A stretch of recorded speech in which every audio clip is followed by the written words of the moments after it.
Hello, we are playing with the Gauntlet, and this is the second session of Monster of the Week adventure made by Ollie Jeffrey called All Are Punished. It is a dark story, kind of inspired by the Hellraiser movies. It is a mighty nifty adventure. Ollie did a wonderful job, and he's a great guy. And so I'm really looking forward to getting to our second half. We have 3 returning players who excellent characters they have made, and we have one new one, which is Ryan McNeil, who is going to be making up a new character to jump into this terrible, awful, tragic tale. And I would like real quick to remind our players and tell our new player that we are using the Gauntlet inclusivity policy. Everyone should feel comfortable. We are all here to have fun, support each other. We also have on the table the X card. If something bothers you, you can put up an X like this. You can put something in chat. You could say something to me. This is here so that we make sure we're having fun. We don't ever want anyone to feel uncomfortable. So feel free. Tell me, make the motion. Let me know. I'll go back, reframe. I may ask, what I need to move around there. But it is for everybody's use and feel comfortable doing it. In this game, I like some body horror. I should go ahead and warn you. There'll be a little blood. There's going to be darkness. This is also a story of young women, girls being abducted, murdered. We have a serial killer from the past. We have demons from hell that we're beginning to think are roaming out there. We have some weird incestuous things that may come up along the way, some drugs. It's a dark, gritty story. But that said, any point we feel like, okay, that's enough. You got me. That's cool. Let me know. We'll move right on through. Point is to have fun. I would like to, as we start off, have our returning players reintroduce their characters and maybe tell a little touch of what you've discovered along our journey so far. And then we'll get back to Ryan and see what interesting person is going to be wandering into this terrible thing. Why don't we start with you, Tejas? You're closest to me on my screen. All right, sounds good. My character is Scotty Walker. He is a mixed African Korean American, and he was a child star who was, on the rise, making that transition from youth to adult celebrity when, he had kind of a tragic accident that kind of made him reevaluate things. And so now, as somebody in his late 20s, he is more of an ex-celebrity who is into philanthropy, and he finds that right now, as his eyes have been opened to what's out there, philanthropy more and more tends to be supporting and maybe attempting to himself be a hunter. Excellent. And I think I hadn't quite realized it when I reviewed and watched it again. I had sort of thought that little girl had recovered, but your tragic accident led to her death. Yes, indeed. So, oof. But absolutely was wonderful seeing Scotty talking with and chatting up all the ladies here at the church. Wonderful, wonderful character. All right, Rich, would you like to introduce your character? Yeah, Ben Vince is the expert. He is a University of Chicago doctoral student dropout. So he left with nothing but his doctorate, his dissertation. So he has the ABD. But he left because he was working on critical editions of some famous English early American occult text that came out of Puritan communities when his mysteriously overnight his major professor was reduced to ash and left as a charred husk of bone and flesh at the University of Chicago, and no one really knew what happened.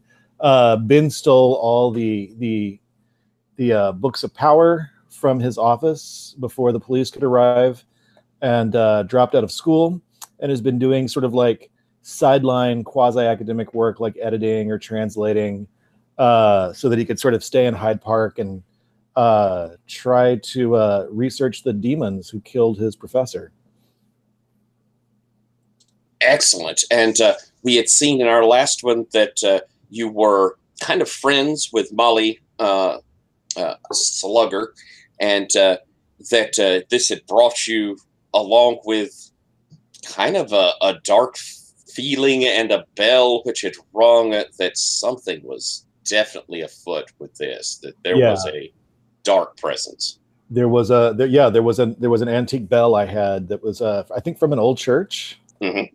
That in Salem, that had started ringing, that was supposed to signal the presence of witches, and also I knew Scotty because acquisition of strange occult artifacts requires loans, much like going to doctoral program required loans. But yeah, continuing to acquire occult artifact required some philanthropy.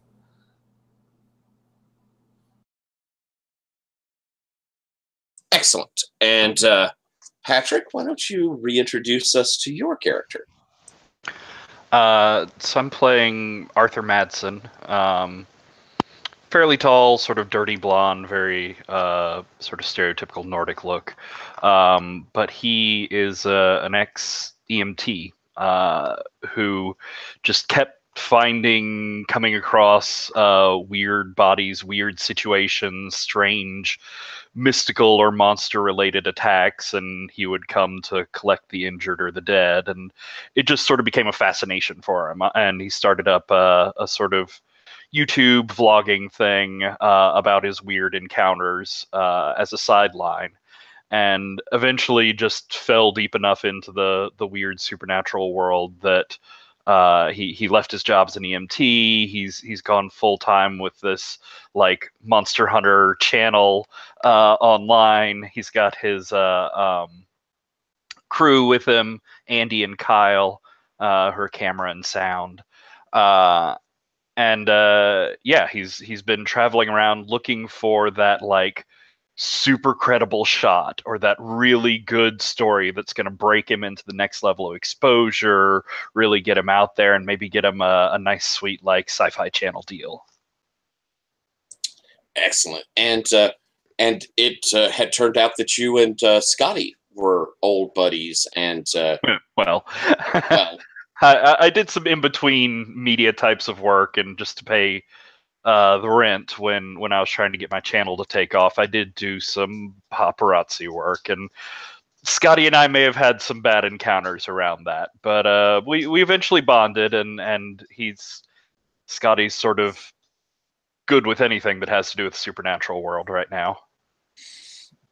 And then Molly, poor Molly. Brian, how are you feeling so far? I see you've picked a playbook. I picked the spooky. I'm going for a very low-grade spooky, hunches and jinxes and that kind of stuff versus big whammy and telepathy. Gotcha. I'm still figuring out how to put text in here without completely destroying your keeper. So I struggle with that all the time. When you select a field, instead of copying directly into that field, if you go up to the FX line up at the top of the screen, click there and copy there, it won't destroy the formatting. And yet I hadn't tried it. Thanks. No, it's fine. Excel is evil, made by demon nuns. The demon They've nuns. escaped the game. Well, then I'll let you take a few seconds then to go through your playbook as I do a little bit of a recap of what happened last time, and then we'll set you up with some bonds and see where our group is. We had, first off, All Are Punished is the story kind of Frank Tillerson. Francis Tillerson was a serial killer who, over the course of his terrible, terrible acts, killed upwards of 50 women and a few men along the way. When he was finally caught, they had discovered the bodies of these women kept in coolers and chest freezers in his apartment. And he had been taken to jail. About, 33 years ago, he was executed. He had, despite his horrible crimes, an absolute belief in the faith he'd grown up with. And at St. Evelyn's, it was very clear what happens to people like him. They go to hell. But Frank would not gently go to that. He tried every possible way, declaring himself innocent, even after he had been condemned. He delved into knowledge wherever he could, and he reached out with manipulative fingers to try and bring them into his plots. But when the spike went into Frank's arm, and when his last breath was taken, he was indeed sent to hell. Until our investigators had began to hear odd stories about this. We heard a bit of Ben having this bell that told of demons walking the earth crack there in front of him. And when his friend Molly arrived and told him that something was wrong, this copycat killer had begun to stalk the neighborhoods around St. Evelyn's, and that 5 girls were already missing, that she was concerned. Now, Molly was a seasoned hunter. She had not only taken down several of Frank's copycats in the past, she had seen creatures that would boggle your mind. But when casually she took the bell, put a beer inside of it, and took a drink, a vision came upon her. She saw a demon and knew that they were looking for Frank. She looked at Ben. He's escaped.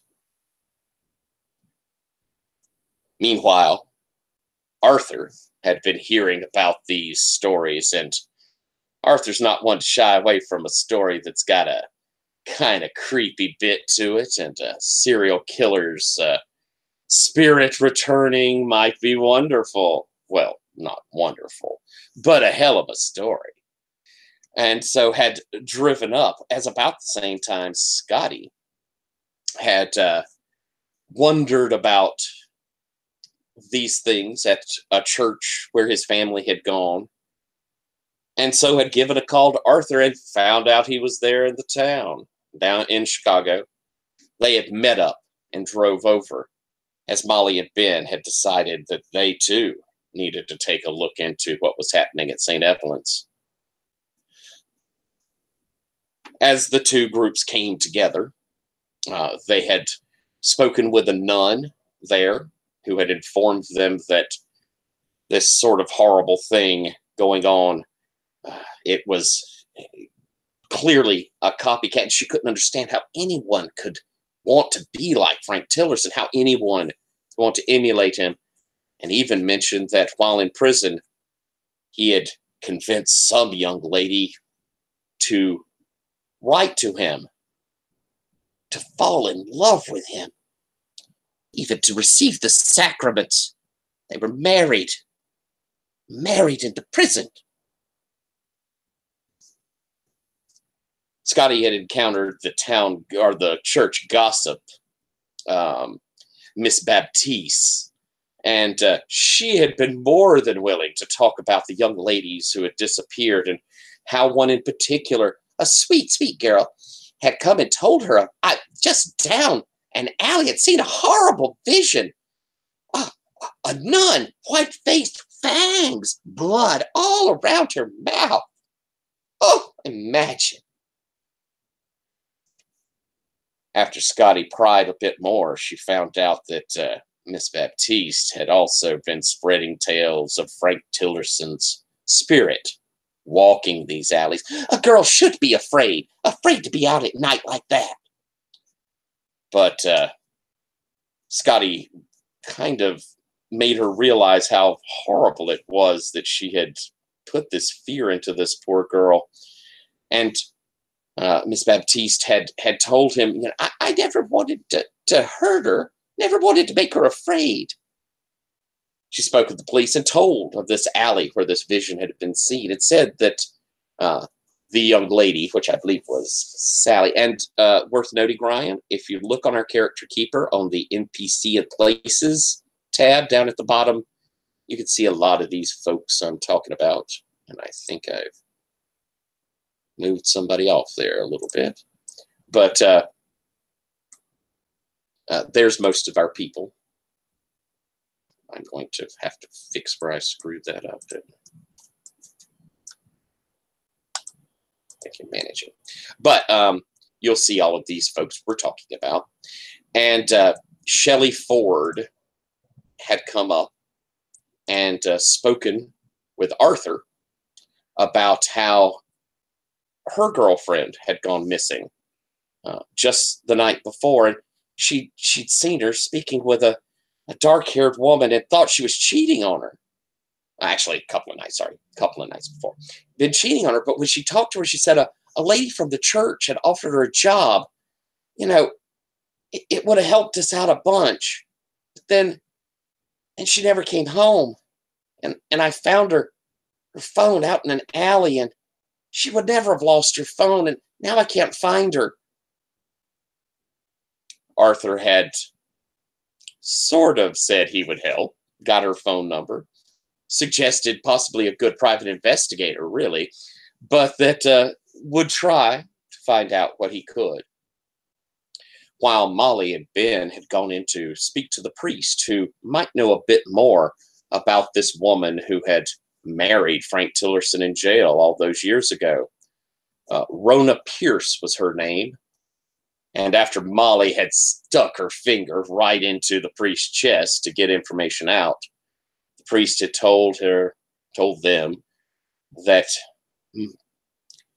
Miss Pierce had come and had believed Frank, thought he was a decent man. Well, until the end, when he confessed it all to her, said he had done it all and killed them, and that he wanted her help. I told her, be done with this man. Don't go back to him. You should forget about him. And she had touched her belly, said, I would never be done with him. She had left. He had given them her address.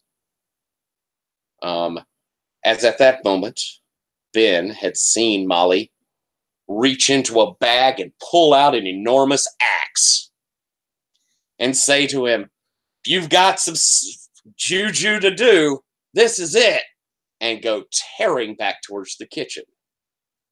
Ben had looked back to see her rushing out the back door, and that's where we'd ended. Well, almost where we had ended. None of our characters got to see, but Molly was chasing after a man who was standing at that door, who had pulled back a hoodie and was nothing but bare sinew and blood. He'd stared right across at her and seen his mouth make the words, a slut's child is another slut. She'd torn off. And then we'd had a bit of a moment where Scotty and Arthur, there at the van, talking about, this is the real deal. Something's going on here. We're going to make our name. We're going to figure this out.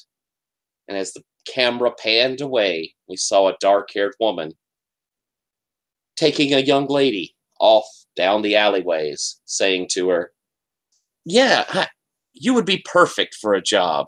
The girl saying, oh, well, thank you. I really could use it. This is a huge help. and we had faded out as they had walked into the Chicago mists. So, with that having occurred, Ryan, how do you feel about your character, or do you need a moment or two more? Well, I still typing in stuff, but I'm just on to look now, so I think I probably ought to stop holding it close to the chest and talk a bit. All right. I'm going to be, well, I misspelled my name. That's a good start. Matilda Greavy, otherwise known as Matt. I am the spooky, but the spooky in the sense that I just tend to know things are going to happen. And when I'm annoyed with someone, they just may have an accident, that sort of thing. And my only real power, I would consider, is the ability to focus in on someone and be fairly sure of maybe where they are or what they're planning or that sort of thing. I think that I fancy myself a police psychic. The police wouldn't, but maybe I've helped out on something beforehand. So yeah, I'm basically on the force. You know, basically they just haven't called me back yet. And this sort of thing attracts me much as a moth to a flame because I know stuff and stuff needs to be known. So I am in the middle of this. Awesome. All right. I love the concept. I think that is super cool. Why don't we do a bond? Why don't we let's have you do 2 bonds out with 2 different people, and then we'll have the 2 people who you did not give bonds. No, that's not it. Let's have you give out 2 bonds, and the person who did not get a bond from you will pull 1 back. Sound good? Okay. So, of your bonds, what would you like to work with? Now, I suppose those are actually histories, but yeah. Yeah, I'm just looking down the list again. I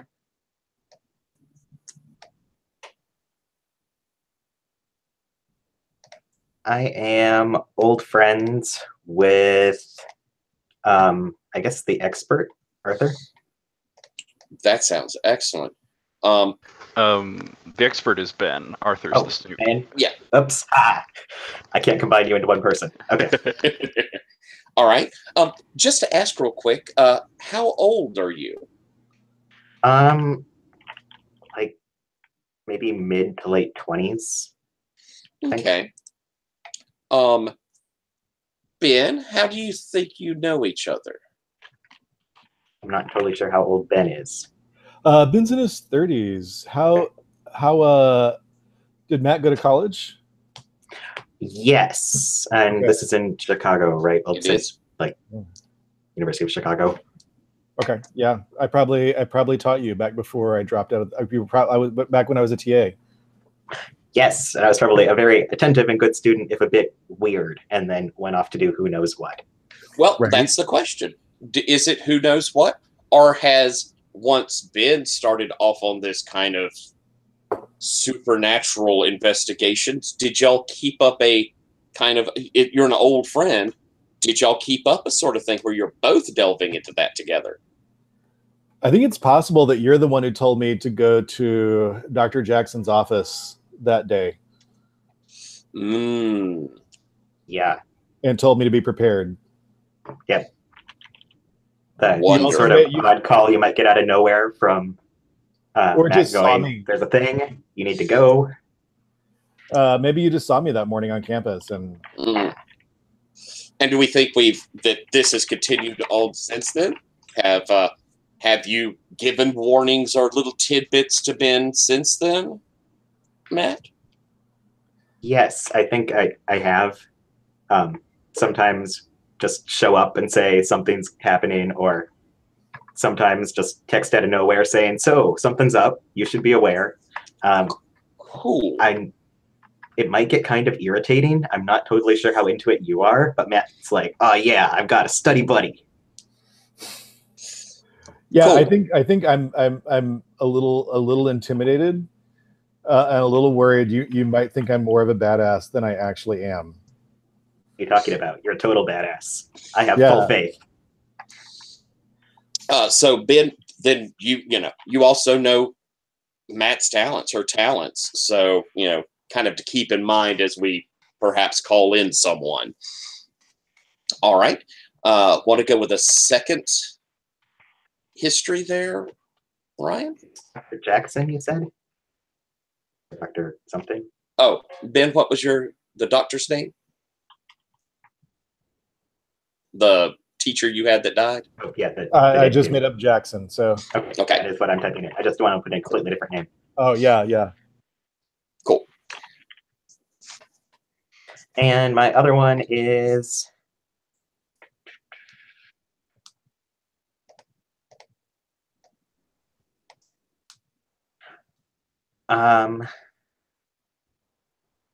Arthur the Snoop.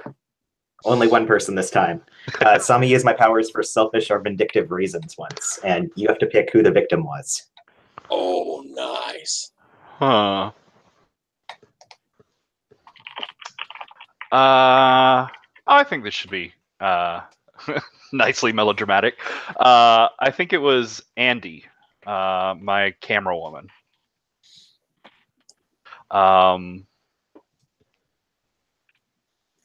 I think maybe I got wind of like some of your abilities or weirdness, and I was trying to do like an expose on you because hey, you're a real psychic. I can get that out there and make my name. And you were totally not into it. And I think in retaliation, like you lashed out at Andy, and it was I don't know how exactly your stuff works, but I think maybe it was just a more overtly supernatural sort of situation than you normally give off, and it like totally freaked us out. Okay, so I'm looking at what I can do that would be appropriate for this. Oh, I can interfere with the bystander. This might be spinning it a bit too far, but I think that for as long as you were trying to videotape me, the camera just didn't work. Like it was glitchy, or it was catching bits of things. It didn't actually retain a tape where I was obviously supernatural, but you didn't have the proof. So what are you going to do? Nice. I like that. Beautiful. All right, Tejas, that means that Scott should have some bond for Matt. Okay. I kind of like the idea that night, sweetie.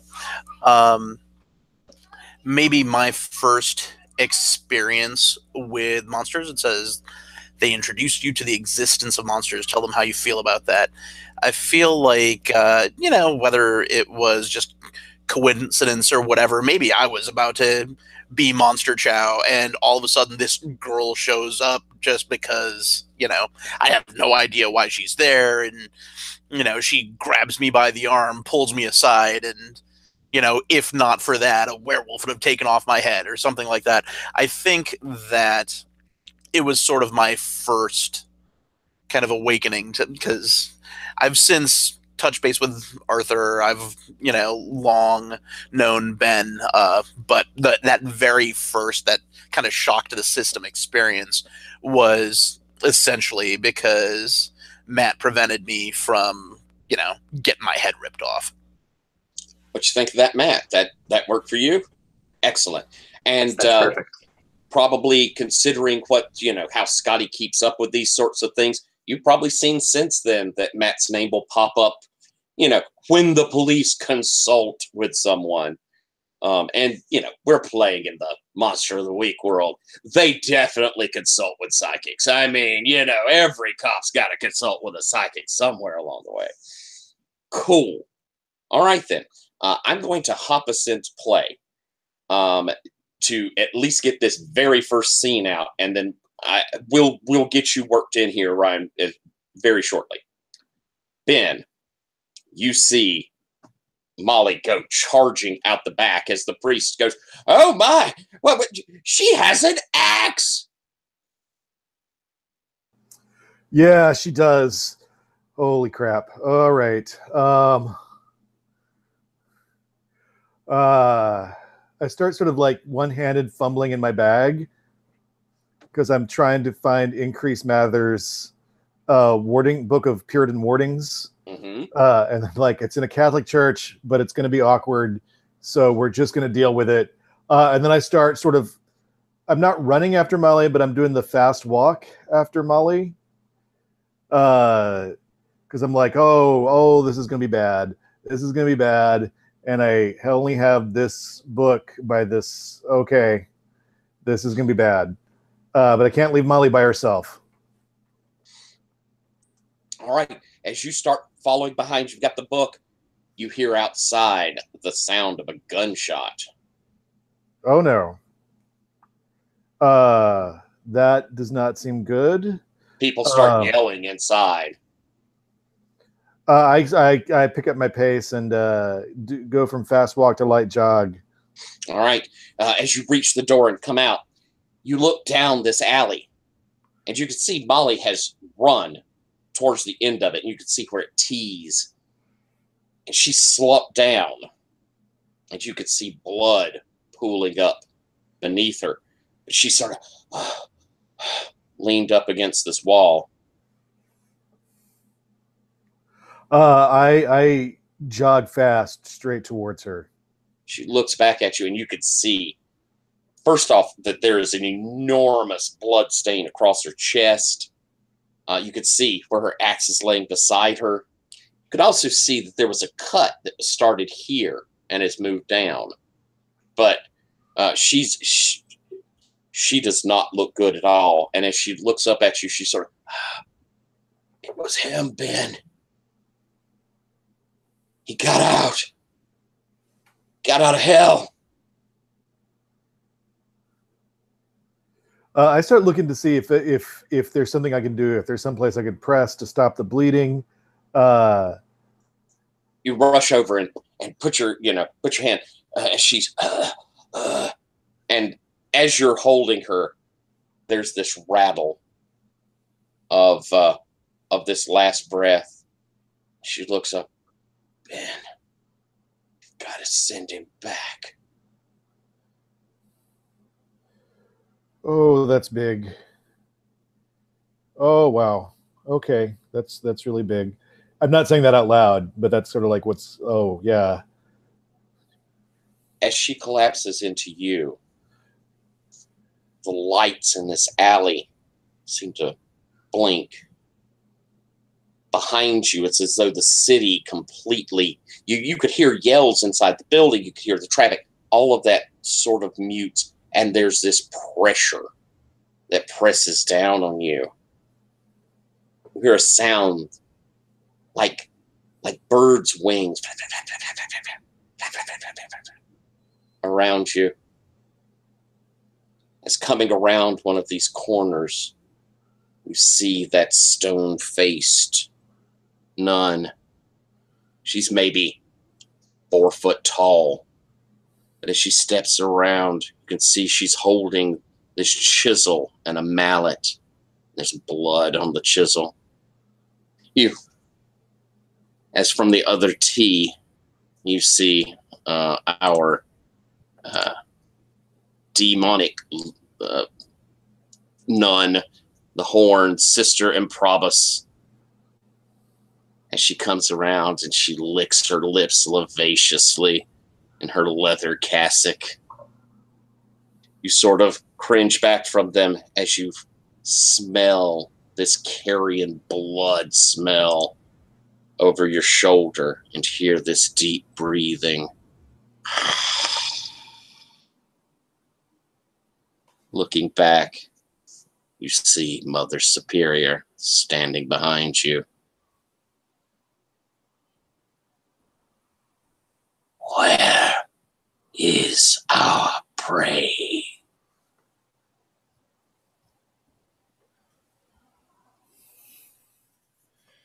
You mean the one who just killed this woman? Yes. I have no idea. He has escaped us. But we will find him, Mortal. The sooner you find him, the better. She reaches out, clawed finger, lets you shrink back, touch your cheek. Hell has 1,000 punishments for him.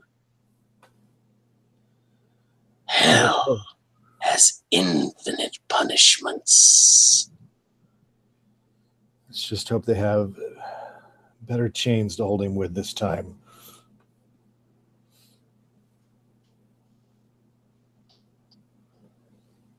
Mortal, we search for him. Do not stand in our way. Oh, trust me.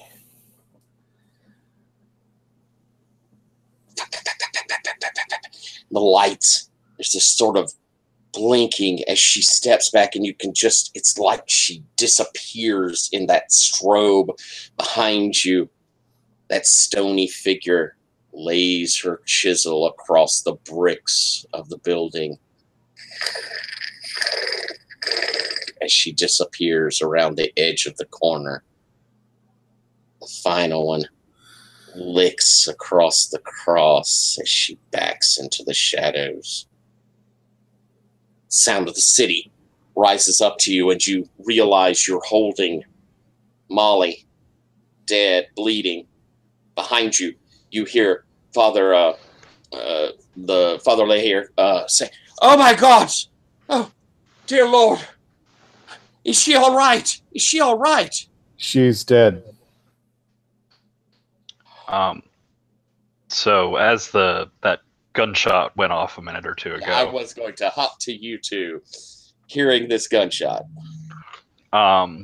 like I think it's very much a moment of Arthur's sort of EMT instincts kick in, and there's like something going on and someone needs help. And so there's this sort of crazy Blair Witch camera shot run as he's still got this camera in his hand and he's just running forward. And, you know, whether she's on the edge, gone, savable, or whatever or not, from my EMT background, I picked up the medic move last time. Oh, okay. So I have a full first aid kit and the training to help people. So that's what I think, like, as the sort of city noises fade back in, I think maybe Ben hears me like running up behind him, and I'm grabbing her away from him and at least trying to do what I can. Like I said, I don't know what'll come of that. Scotty, you've heard this. Did you follow along? No, I think the first thing I actually do is, I kind of push, Andy gently back into the car, and I tell the other two, like, go get a block away. We'll be right there. And, if they're not inclined to actually, listen, I'll try to persuade them. But otherwise, like, as soon as I do that, I kind of click down on the trunk of my, the key fob for my car, run over to it, and in the back, I've got my, Lil apostrophe slugger baseball bat. It's like my memento from some teen whatever show that I was in. Except now it's got some like old railroads nails that have been driven through it. It's still got the signatures of everybody, but also the spikes. And so I'm, just a minute behind him just because I ran to grab that. So I probably like show up, kind of skid to a halt, as he's sitting there over Molly. Okay. So Arthur, as you're trying to help, and it's to no avail. I mean, she's gone, but you do notice this cut. You could see where part of her skin, this cut, had been pulled away, as in it is missing.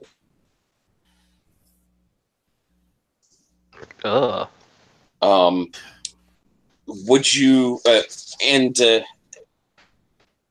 is it sort of thing at this point that, say, we feel like we're going to read a bad situation, Or do we feel like we've seen what we're doing right here and we're collecting ourselves? Ben, I think you're the one to kind of make this decision. I think I'm collecting myself right now.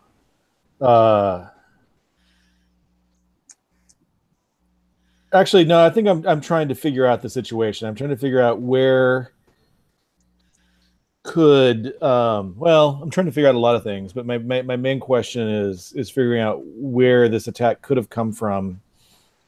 All right, well then maybe an investigate a mystery. Okay. 1 second. All right.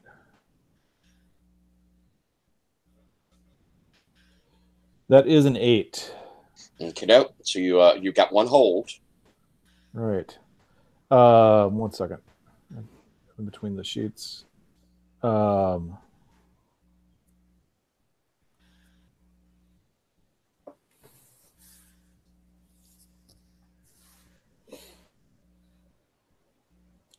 Where did it go? Meaning Whoever shot her. Yeah. Well, right. I think I know who shot her.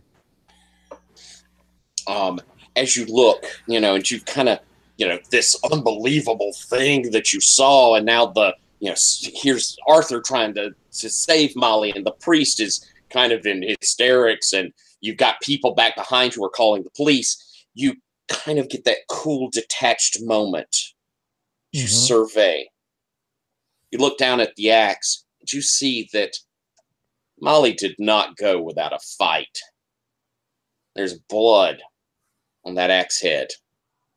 Looking at it, it's already congealed and old. And, it had to have happened, seconds, a minute ago. But you could see the kind of blackened, almost decayed look to the blood. But it's still wet. It's thick. And you could see that there's more leading around the corner. You walk to that corner and you see a gobbet like that of flesh laying there. And you could kind of see where a blood trail begins moving away from it.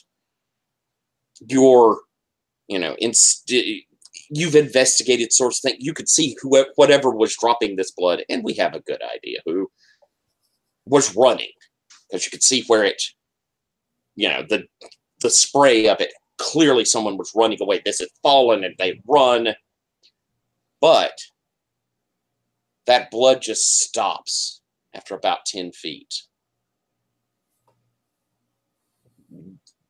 The spray had diminished, so it's almost as though what clearly had to have been a horrible wound. It just stopped bleeding.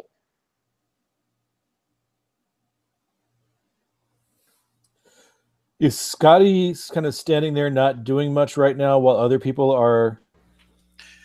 No, I think actually just for purposes of dramatic timing, as you come to this realization is about the time that I catch up.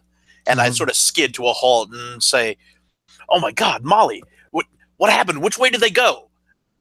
And I don't know if you mean to really give me a gesture. You just kind of point and you're like, "Yeah, but," and he takes off in that direction. What could go wrong, right? I got a move called that, so I head off. Okay. I run off with this baseball bat just down into the alley, see what I can see. All right, you start running. Ben, you see him running down past him. Your move there, or are you wanting to... Well, there's two things, and I don't know if either of them actually matter. I was thinking it could go two ways. If there's actually still danger, it says when you go off by yourself to check out somewhere or something scary, mark experience, and then when I charge into immediate danger without hedging my bets, hold 2 and I can use it. On the other hand, it might be an opportunity to bring Matt into it. I go running around the corner and see her showing up blast from the past. What the hell are you doing here? So whichever way you want to handle it. All right, I like this. I want to find out first before I decide on this. Ryan, Do you think Matt sensed this happening and showed up, or do you think Matt needs to be called in? I think it's fully possible that Matt sensed this, rolled like a 2, and will show up when it's too late to be of much use. I love that. Then, so we're going to have that then of you, Scott, coming around and running into each other. But Matt, I want to give a little lead in for you. What did you see that made you decide to come here? I saw a glimpse of something I couldn't quite make out. It looked like a nun, but wrong. And a bloody axe and a flash of Scotty Walker. What the heck? That doesn't make any sense.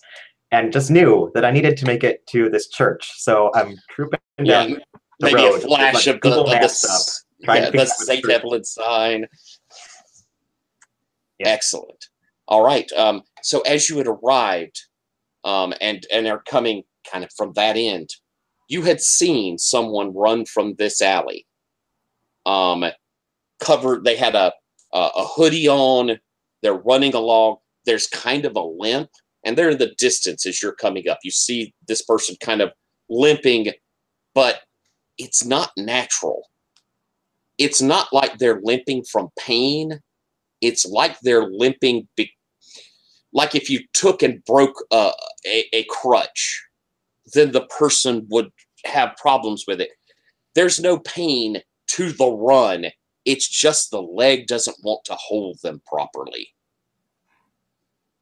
Running, and you see them go around a corner, and you could hear a car start and head out.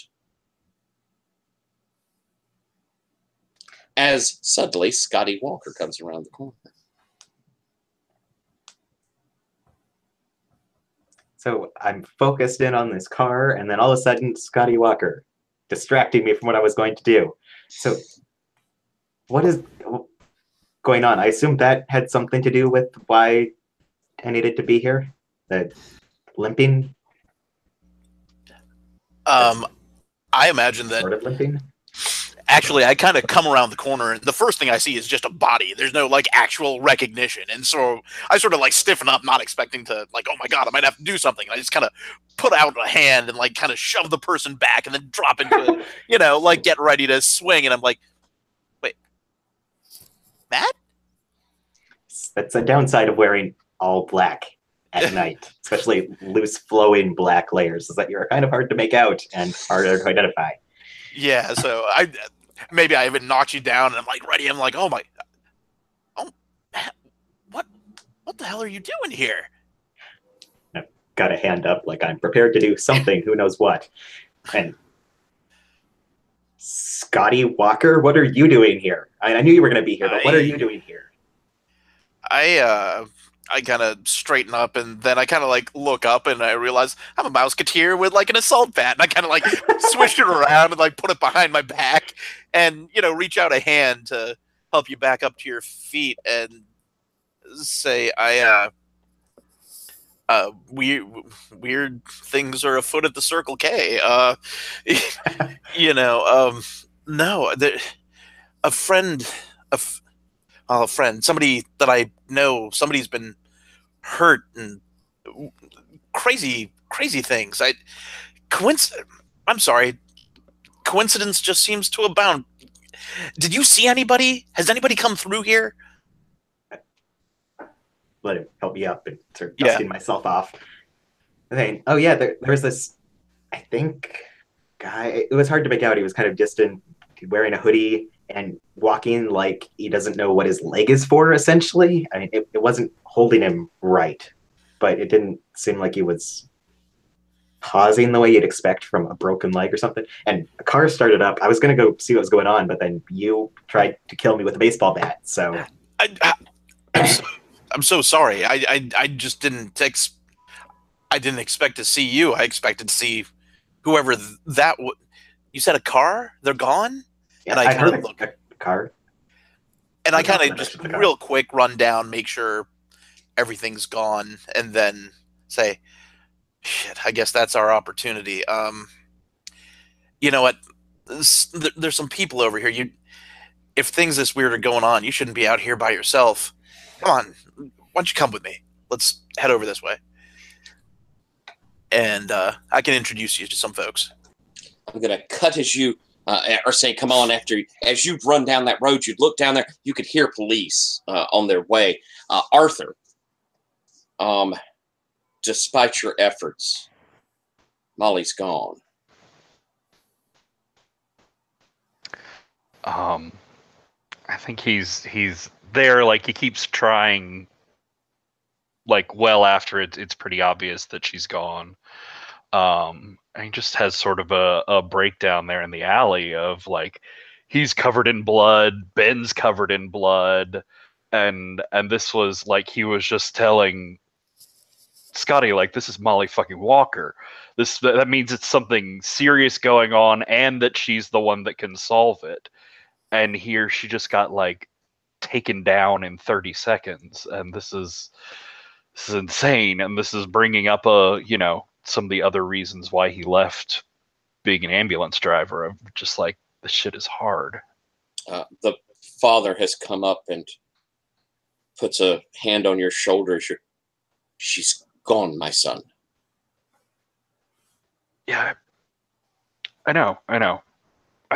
Of course she is. I mean, yeah, I know. She can't be, He leans down. She's at peace now. And he begins giving her last rites.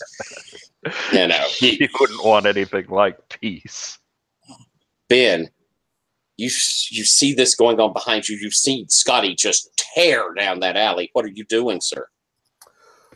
I'm making a mental list of questions I want to ask the priest as soon as he's finished with last rites, but I'm afraid the police are going to get here first. And I'm sort of like holding my head and scratching it. And then I guess I'm going to start sort of sneaking quietly towards the building. Not sneaking, just sort of pacing quietly towards the building. I want to see if the father's, if there's an office set up. If are you heading back into the activity building? Yeah, I'm going to step back into the activity building. Okay. Yeah, there is a little room off where they have, like, their computer and a phone and that sort of thing. Do they have security footage in there? Ooh.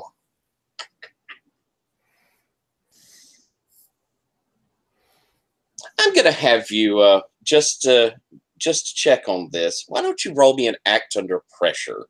Okay. I have read about how to do this, so I am good at, I've read about what to do in these situations. And all the stuff you need to take into account kind of quickly and in order. And I get an 8.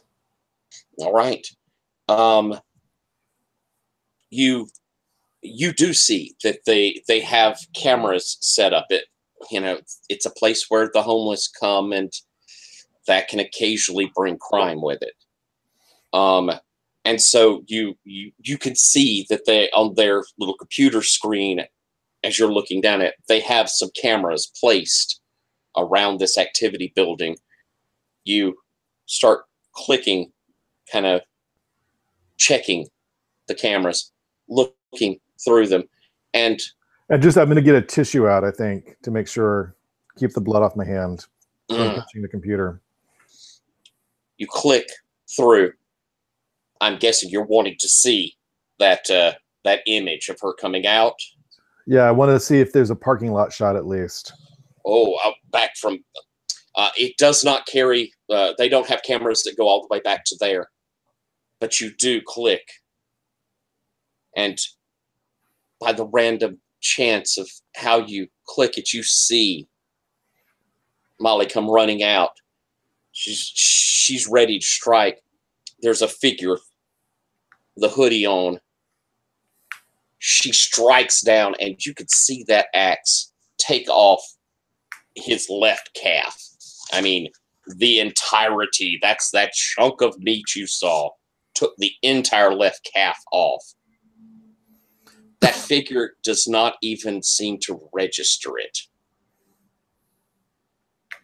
As he points a gun at her chest and point blank shoots. And then you see him lean in and with his fingers grab her here and pull. And you see her skin kind of pulled away. And then the figure looks up and seems terrified and just runs. That odd hop limp, but just runs down this alley. You're well aware that it would have, you were coming out shortly. You see within about 40 seconds you coming out. But it's not like he looked towards the door where you were coming. It was not like he was afraid of you. It's like he sensed something. When I phased out, Uh-huh. if scrolling forward just slightly, when I phased out, is there any image of that? Or am I just sort of kneeling over her? This is where I'm going to give you a bit of a hard choice here. Okay. You can keep this piece of footage, Mm-hmm. or you can try and go forward and see what happened to you. But I'm going to tell you, there might be a problem with this footage if you do.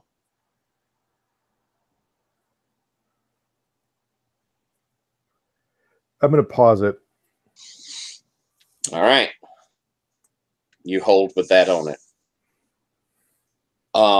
Police begin showing up as Scotty and Matt, you come back and you see Scotty, and both of you see this body there and a priest over the top giving last rites.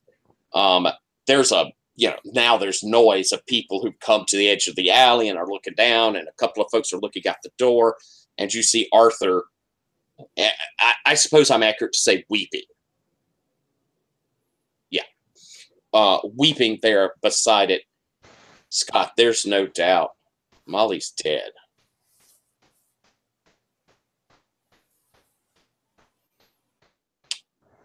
What do you say, Scott? I walk in and actually I'm probably like getting ready to start introductions when I come in to see that instead. So it sort of dies on my lips, and instead I walk up and kind of just put a hand on Arthur's shoulders, and I shake my head and say, she and I were gonna grab a drink. This sucks. Come on, man. I don't even know what happened. Ben was here. Where did he go? I didn't see him leave.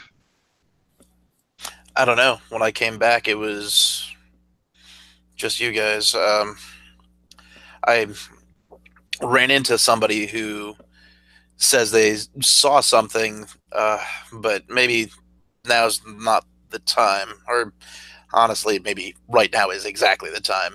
Come on. And I kind of put my hand under your arm and kind of pull you up.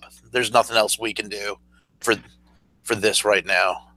I think he sort of like shakes himself. He's like, I'm sorry. I should be more professional about this. And he sort of like wipes at his face, which helps get the tears off, but does like streak blood across his face, which maybe doesn't help so much. Professional what? It's not every day you see your heroes. Let's stop talking about it. Someone saw something, though. A lead? Something we could follow? I think so. Yeah. Here. Let's step out of the way for a second. And actually, I realize I'm still carrying the bat, and cops are going to be showing up. I kind of just grab something, whatever. Like take off my jacket and kind of bundle it up. Okay. Hold it all together, and then I say, Arthur, I don't know if I ever told you this story, but and I kind of turn to point to Matt, but the whole And you reason I'm recognize in on her. this is because of this woman here. It's Oh, kind of shocking. And I guess that means you know each other. And I kind of take a step back to see what's about to happen. There would be no physical or documentable evidence that we do, in fact, know each other. This guy again. So this is your lead. This is your expert that's going to lead us to Molly's killer. Come on, be serious. This is a witness who saw somebody running away, and it sounds exactly like the kind of thing that you talk about. Somebody with a big hunk of leg missing, walking like it's not a big deal that they're missing a hunk of leg. Yeah, I think you should take a moment to listen to her. I mean, Listen, I know her. I know people like her. She doesn't want to help. She doesn't want to be involved in anything. Okay, I thought you were like a documentarian, not the one doing the talking. And also, come on, I'm the expert here. You're just a camera crew. Maybe they should listen to me. whoa. Okay, so apparently there's some past experience here. Let's Yeah, I think Take it there's down. some like Scotty holding back a very gangly reporter for a moment. let's take this outside. Maybe let me do the necessaries with the cops, and let's get the hell to somewhere else. And Yeah, find Ben. You said Ben was here? You're right, he was. I remember running past him. Where the heck did he go? Listen, you deal with the cops and whatever this one's doing here. I'll go see where Ben is. All right. Just turn around without another word and walk off. I'm going to. Molly kind of does a passing, fighty sort of thing as he leaves. But we'll follow Scotty. I'm going to do kind of a talk out of, the cops do, they show up pretty quick. They've been in the area because, shit's going down. So as they come running up, Scotty, they're going to ask information out of you, what you know. They're going to ask you as well, Matt. You give your information. I'm guessing neither one of you are hedging with them, right? They start getting, there's a detective, they cordon off the place, and you can hear, they'll talk to you 10, 15 minutes as they're getting things and they're following through. They bring in a forensic team fairly quickly. They have people in this area because of what's going on. But you hear them talking about, this is the first attack where we've found the victim. This is the first time we've encountered this sort of thing. Some of them are saying, well, this can't be the same person. Can't be connected, sort of thing is what they're saying. And they'll take your statements, and the forensic team will have gone over and, what the hell is this for that piece of meat? Yes. The only thing I was going to say is, in the same way that I want to, get my bat out of sight, just because that's going to cause more questions than it's worth.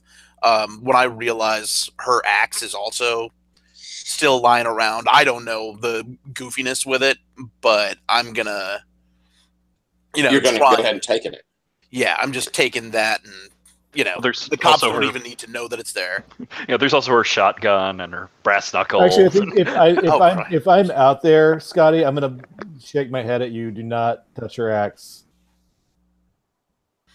Oh, okay. If you're there before, I mouthed the word security footage to you. Okay. Okay, so we'll have, as the time comes in, we'll have Ben, you and Arthur encounter each other. As Ben, you're leaving the security room. Arthur, you come together. Is there something? Do you want to have a moment where you talk, or we think we just? I think we can move on to a point where we're just Yeah. talking elsewhere. Okay. Do you? Would you like the security footage? Is it something you could take? Is that it? I think it's digital. I would guess it's digital. It's digital. Okay. So, it seemed unstable. Is something I would mutter to you. Well, we'll have to look at it closely then. But yeah, that is something I'd like to look at later. Okay. So, as Ben, you come out, you're like, no, and the police come in. They start sweeping the place. The forensic team seems absolutely shocked by this hunk of meat. One of them even says, "This doesn't look completely human," you hear as the time goes on. It'll be long enough that, Arthur, you would have a chance to look at that footage up to where Ben had paused. You see the same thing he did. Do you try and push forward to see more? Does Ben tell us about the weird nun experience? I don't think I would have time to. And I'm not sure that happened in time. It didn't. Okay. I mean, yeah, I would. All right. You unpush the pause. You see Ben come pick up Molly. You see Molly say something to him. And then it goes static. Except for 2 bright red points of light for just a moment. And then from the static, you see the face of Mother Superior out to you. Roll act under pressure, please. All right. That's cool. Yes, sir. How am I neutral at cool? Like on the screen or literally coming out of the screen? The static form comes out of the screen at him. So I got a 3, but I think this is sort of perfect because I'm going to spend one of my luck points. Ooh, yeah, use that. To bump it up to a 12, and when I spend a luck point, you're going to suffer some technical difficulties, is what it says. And I think that fits in perfectly. That's your luck move. All right. As this thing comes up close, just out to you. You are not him. Bring him to me. Bring him to me. Yeah, like backed across the van You or room or wherever back we are. across as the screen explodes out, and there's this smell of brimstone and smoke in the room as all of the computer just we have electrical jolts, and for a second in that kind of static strobe, that face looks at you and then withdraws back into a darkened screen. And I think like Andy starts awake from where she'd been taking a nap because she drove us all the way here, and like Kyle throws down whatever he's reading. They start cussing and like going over and putting out the fire. Shit, the equipment. All right. We're going to cut to you all having a chance to get away from here and talk. Is that? Yeah. Just one thing. Can I have made an investigate move off of watching that stuff? We'll fix it in post. Yes, you can. And you did take your XP. Well, you didn't because you went to a 12. Never mind. True. Because I would have done terrible things to you if you rolled a 3. All right. Yes, if you would like to do the investigative mystery, that's off of your fix it in post. Yeah.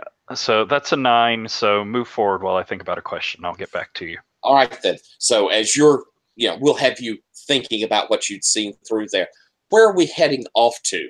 Ben, you had come out there. You'd given the, no about the axe. You'd probably answered questions yourself to the police.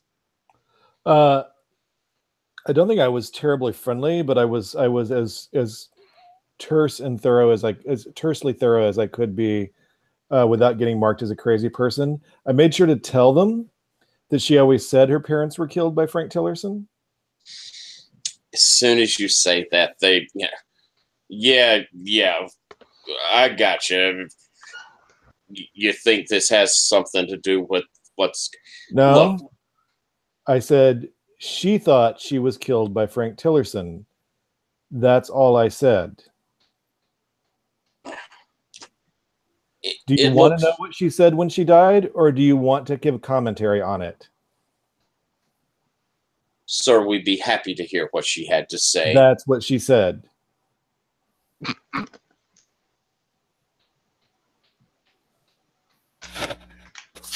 He kind of blank face. You're saying that she said Frank Tillerson did this? Was that where did I not enunciate? You've been through quite a shock, sir. We will maybe you should check the security footage, which is in there. I just finished reviewing it myself. Of course, sir. Yes. Did I say she was killed by Frank Tillerson? No, I said she was killed by Frank Tillerson. We'll look into it, sir. Do you have further questions for me? Not at this time. We have your name. We'll get in touch if we need to ask you more. As you leave, you can hear a mutter behind behind you. Clearly, this was just probably a drug gone wrong. But this guy.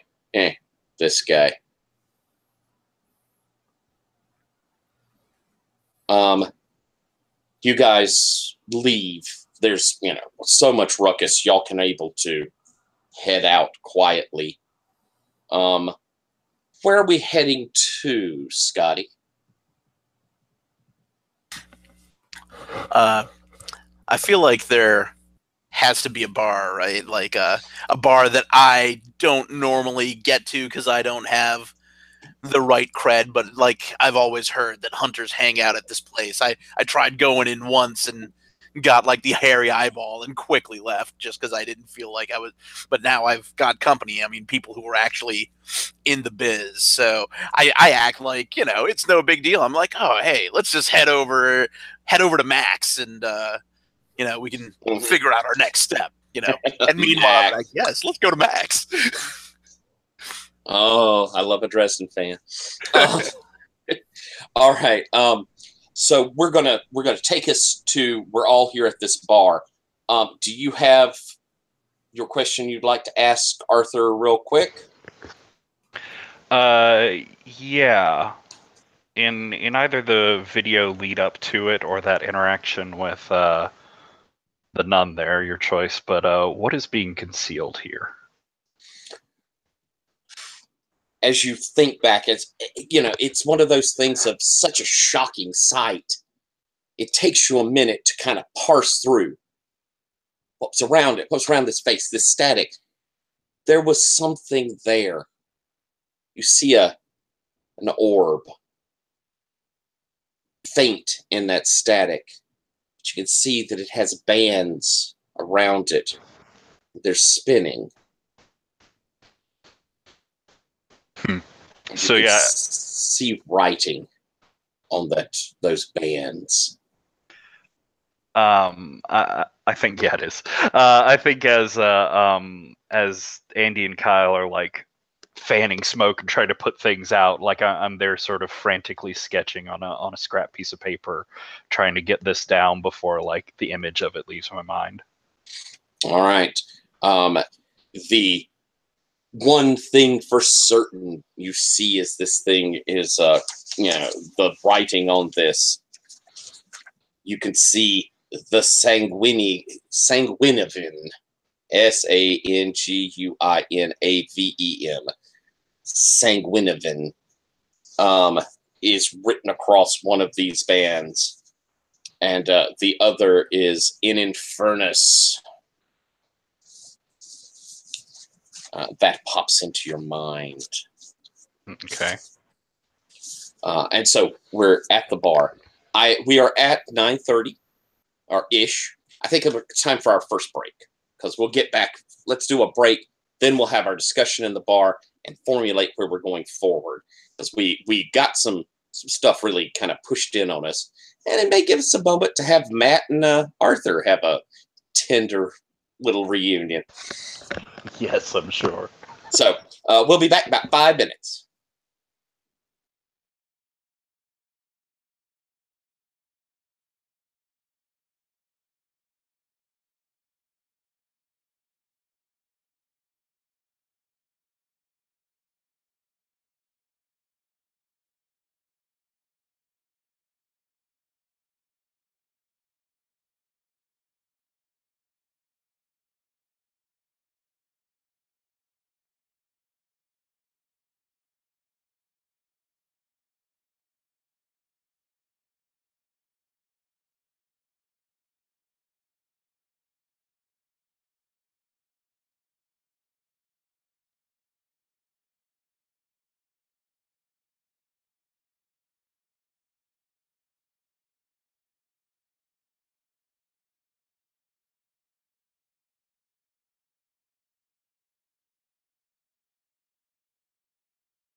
Jim wrote me back. He's like, "Oh, I'm so sorry. I tried to write you, but he sent it to my Gmail.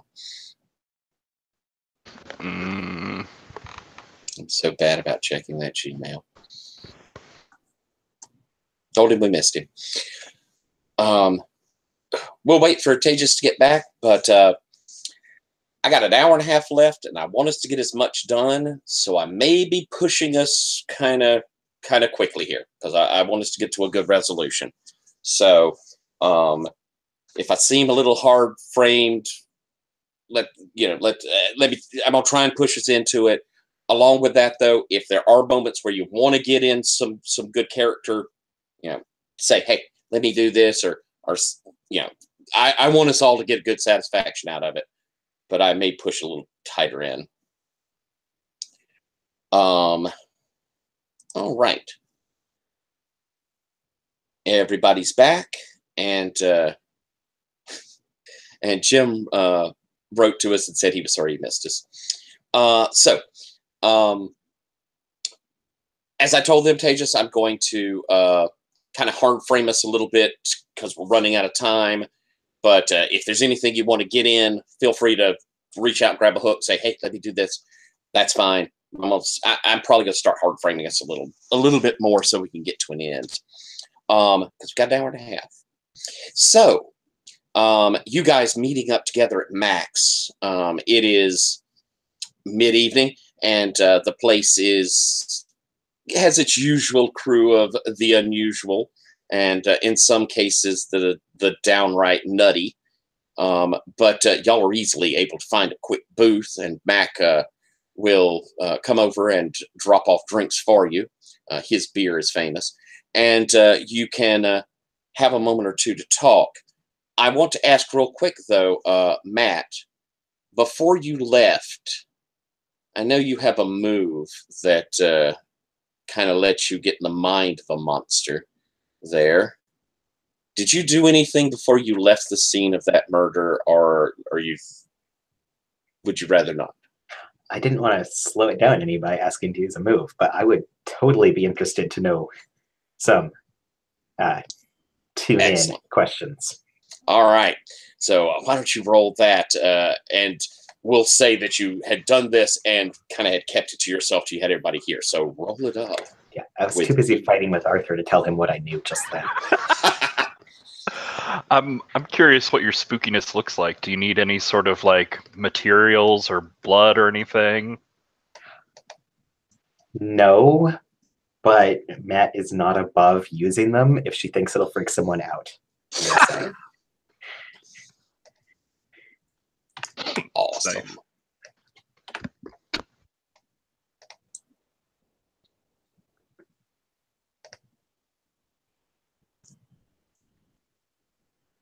That's not good.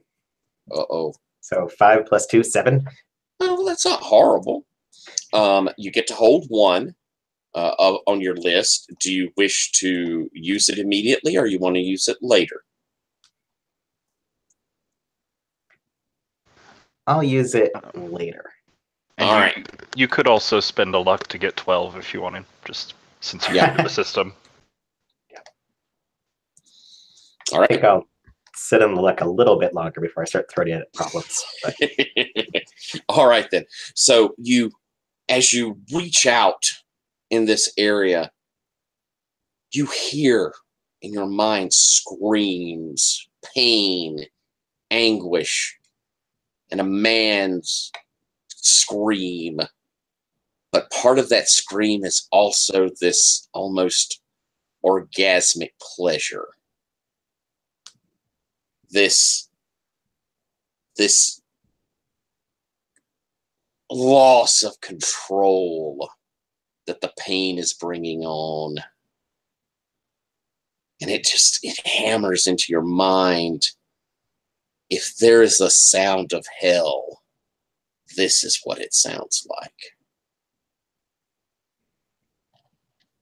And so I'm guessing you've been fairly quiet until sliding into the booth. All of you are there. Ben, what do you say as everyone sits down? I think I'm getting at my book that had the image of the nuns in it.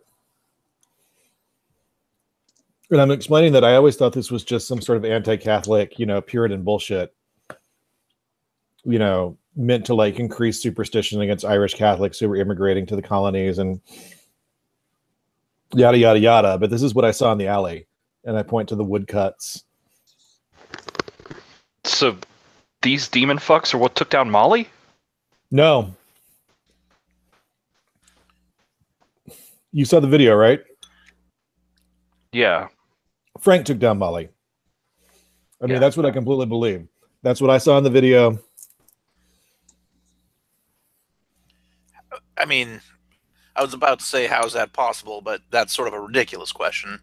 I pat you Maybe, gently on the shoulder. Like, that's ridiculous questions are fine. maybe it should be more the exact same question, but more functional. How could that happen? Mm. Now I'm forgetting which of us know what. I mean, I will say this. The whole nun thing, other people have heard of it. Mrs. Baptiste, one of the old church ladies, she said that... uh-oh. Tejas is forgetting which NPC that was.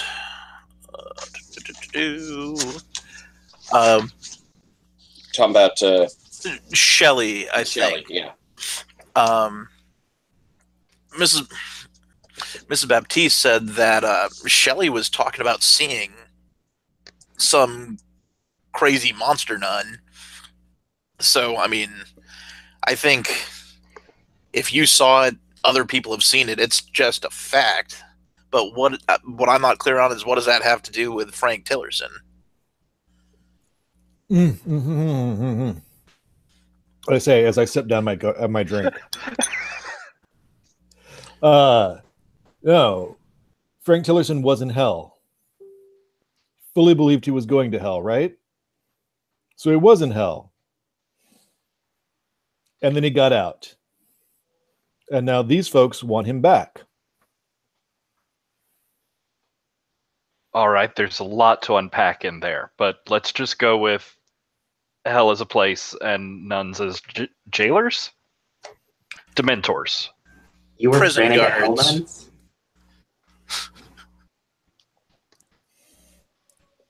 This is why I thought it was anti-Catholic bullshit when I read it. But apparently, there's some truth. It's a lot to unpack. But, we don't have to get the metaphysics of it. We just have to figure out how to stop them. Well, rather, how to get Frank back to them. They want him back. We what did want him to Vasquez go say? back. I only need to know where they are, right? Right. In fact, we don't even need to know where they are. We know what they want. Well, they want Frank. We should not get between them and Frank. We also want them to have Frank. But obviously they're not infallible, but because, I mean, if that's their MO, they're not the ones going around killing girls, and Frank's wandering around doing it without them catching him. So, I mean, apparently even demon nuns need help. Let me put this out there. They seem to know when he's killed someone. Well, that's encouraging. So without more murders, though, what we need to do is either find Frank or lead them to him, or figure out what's stopping them from finding Frank. Like, maybe someone's helping him. They mentioned about his wife. There was mention that she was pregnant.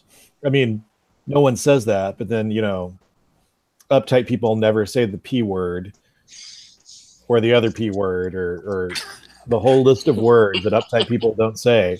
Back to topic. But yeah, she was pregnant. Okay, that's a good place to check in. I can't remember, was she still alive? Rona? It sounded like she was still alive. And you You think... have an address. We have an address. Well, it seems like the next best place to go, lacking something else. The only thing I was going to say was, I mean, Matt, if we're gonna all go in on this, I think we gotta come to grips with the fact that, I mean, freaking Molly was taken down by this, and none of us are her. So, I mean, I feel like we gotta know what we're doing, and we can't be having any butting of heads. So you need a little, Festivus or something. Air your grievances, get out that pole, do what you guys gotta do. Okay, but like, aren't we going places quickly? Because this could take a long time before airing grievances. Cliff Notes version. Okay, the short version is, I hate your fucking show, leave me alone. Great. You have a I show? wouldn't. I'm sorry. Wouldn't have you on it anyways. Don't worry, you'll be cut out of any shots. Thank you, that's all I ask. Now, can we get back to the demon from hell that murdered a friend? I would love to. Wouldn't we all? All right. Well, with that sunny and pleasant little bit of team building, sounds like we're thinking of going to see Rona, just to kind of see if just to make sure we've traded all of our information. Arthur, did you tell about what happened when you looked at the video? Yeah. And was I looking at the video like there in the church security office, or I had you looking at the video in the church office. Okay, cool. Yeah, I think I definitely came like running out of there smelling like smoke, and there was some smoke sort of wafting out after me. So Ben, you're fully aware now the police are going to go in there and not be able to see that video. But when he mentions these words, these things he saw in that orb. Yeah, I'll show you a picture I drew. I would like for you to just roll me a sharp. This is going to kind of be a custom move. It's not a full investigate mystery. We're going to see what you can pull from that description of the orb. Okay. That's a 12. Oh, that's fantastic. I will never advance at this rate. As he says this, and you bring up your book, and you flip through, you find an image, a drawing that Arthur he turns the page. You recognize it. That is that orb you saw. It is a gateway. It opens the doors of hell. But one must know how to use it, for it gives enormous pleasure if one loves pain.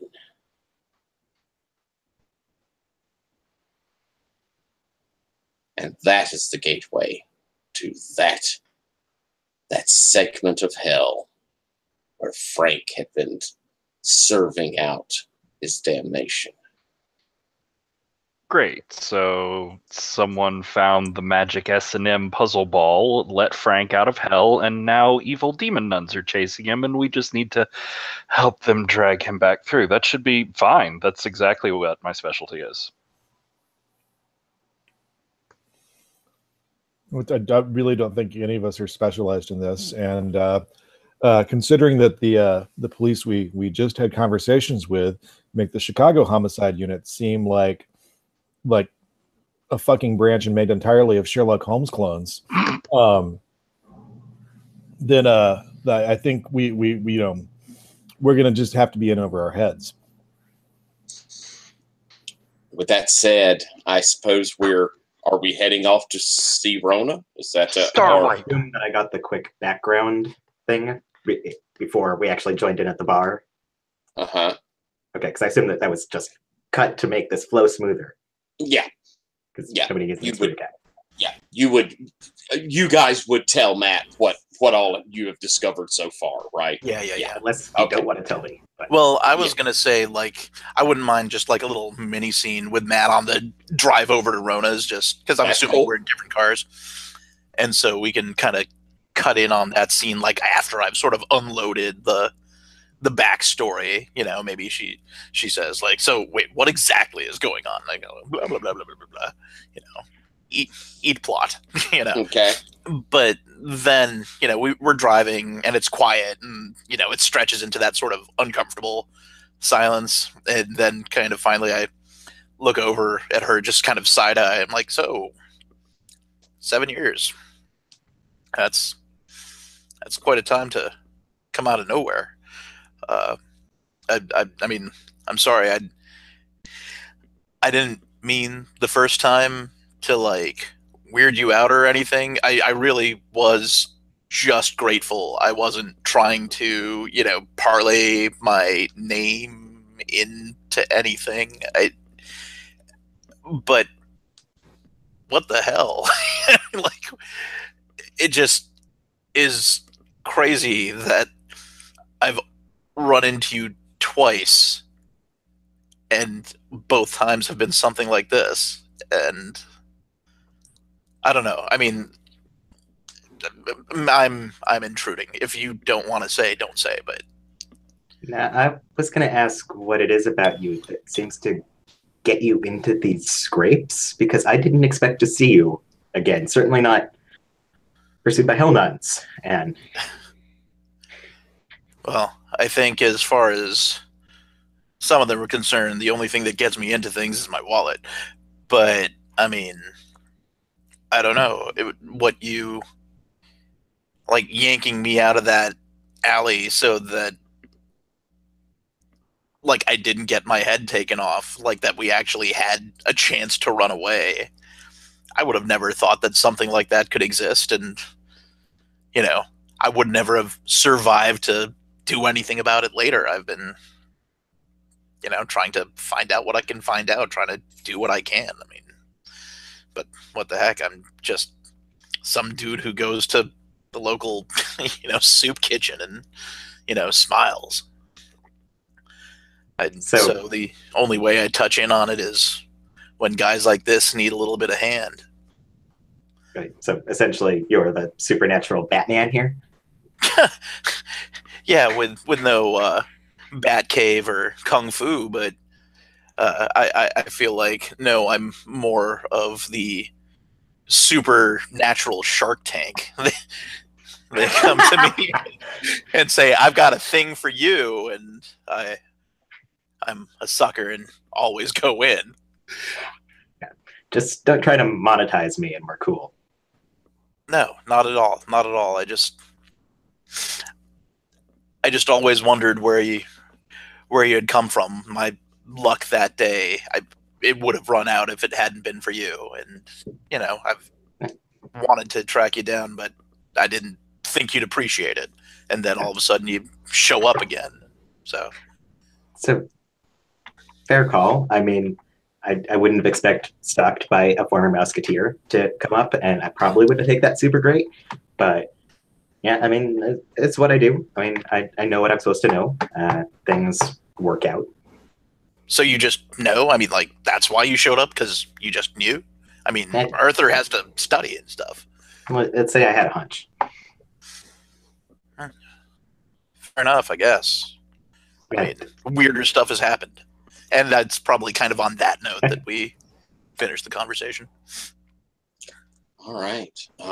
It is a bit of a drive. You will spend a couple of hours driving out of Chicago, heading west, until you reach where the city of Chicago sprawl has passed behind you, and you've entered into little towns. Over the years, they were probably like whistle-stop towns, and probably also were industrial towns that have now gone to seed. Following this address until you reach a small house, very modest house. It's not like it's in bad repair, but it's older. And this is the address that you are seeking. It has now reached mid-morning the next day. So you've traveled through the night, gone about 6 hours. It's now, 4 or 5 in the morning. The house itself, though, does have a light on inside. As you drive up and stop out front, you can see in the yard that there are all sorts of statues of the saints. Plaster Paris, concrete, some even plastic. They're set up all around this house. You can see there are crosses that have been nailed up to the front door, to each of the windows. And if you look down the side, the windows down the side as well.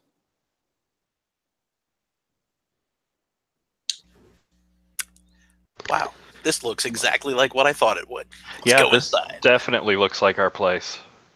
You head up, going onto the porch. Again, not bad repair, but definitely old.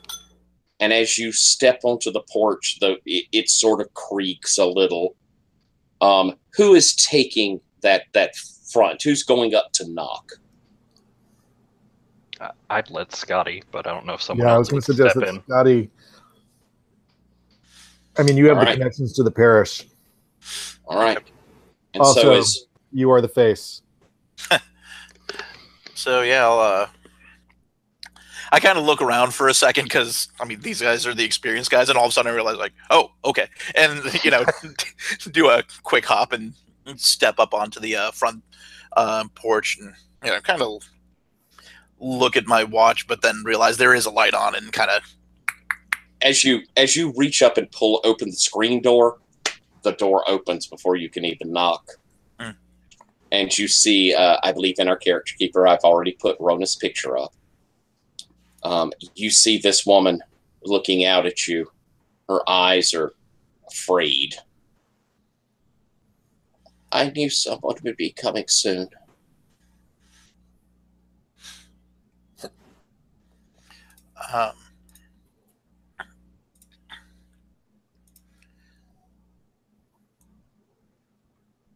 Okay, sorry, it was Pierce. I just had to double check. I say, Miss Pierce, if you're expecting a nameless someone, probably you've got information that we could use. I think that you can guess that we're here about the deaths if you're going to start with a sentence like that. Do you mind? Is it okay? Are you the police? I say no, nothing like that. Oh, thank goodness. Yes, come in. She'll move past, kind of open the door up and move in. Inside, you can see that there is all sorts of religious paraphernalia everywhere. And the smell of candles just hits you. And it's hot in here. I mean, blisteringly hot in this house. And as she moves through, have they found her? Has she been doing this? Just real briefly, as she sort of opens the door and we see what's going on in there, like I am madly gesturing to Andy and Kyle to get up here with the equipment because this place is amazing. So there's like 7 of us crowded into this little house now. All right. I'll look at her and kind of,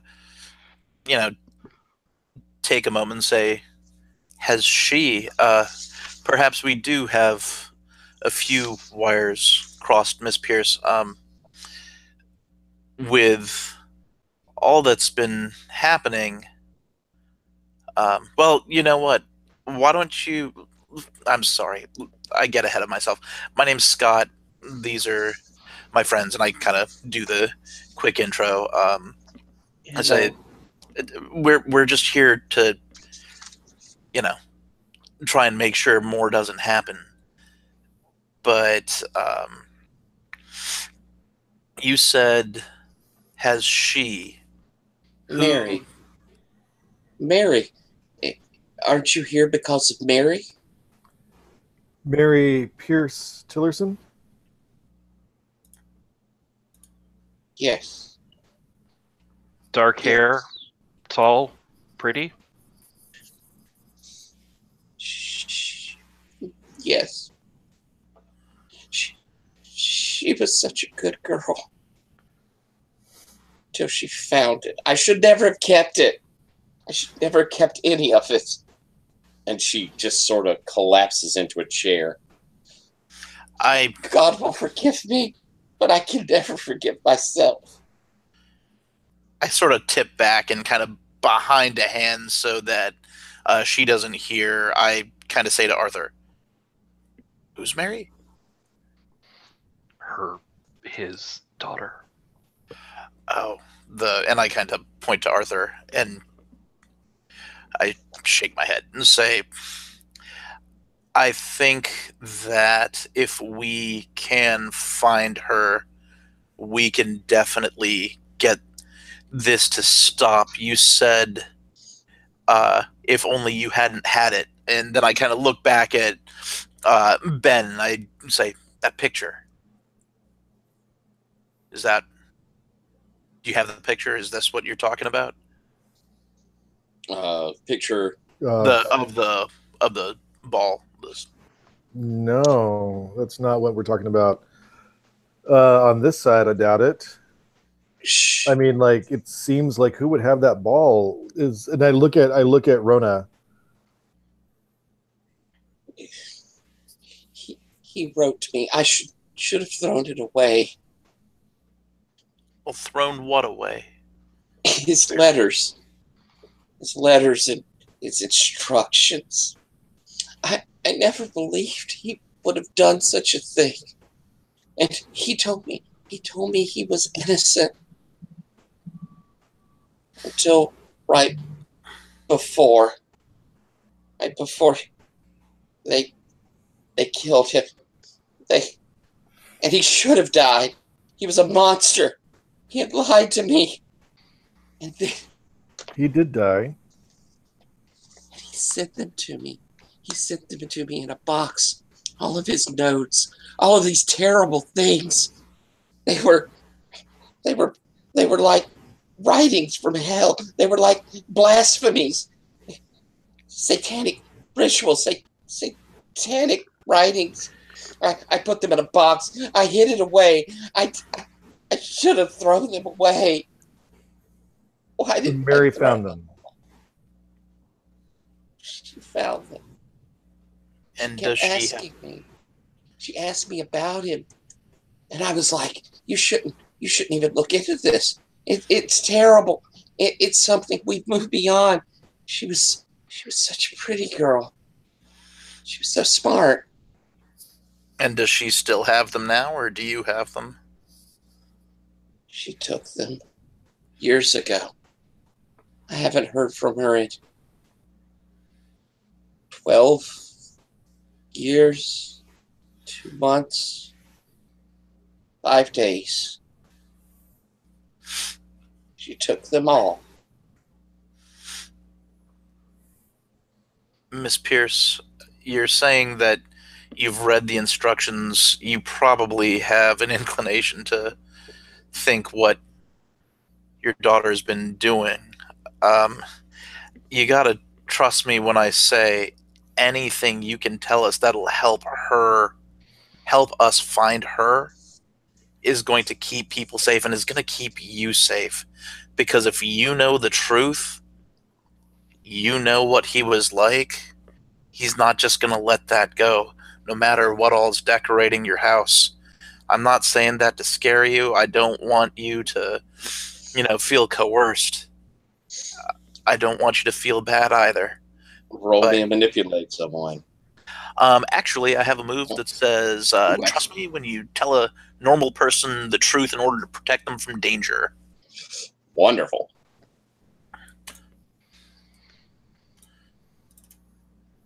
Oh, but I get a total of a 6. Unless somebody wants to chime in to help. I will chime in, even though I'm not very not very cool. Mm. So if somebody else wants to jump in, but I've been jumping in on the I can conversation. also I jump am in. profoundly uncool. I know what I'm doing, and he knows what he's doing All right. because I'm somewhat cool. All right. I mean, I'm extremely cool, but stat-wise, I'm somewhat cool.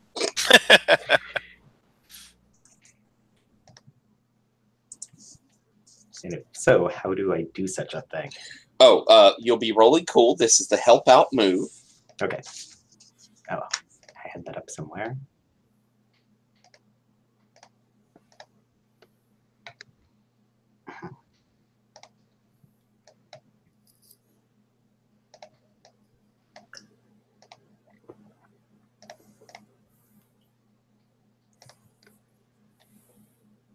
So that's a 12.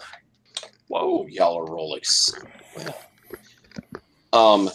What do you say to her that makes her open up? You can see that she's become so distraught and she's almost withdrawn. She's looking around and she started praying. What do you say that makes her open up?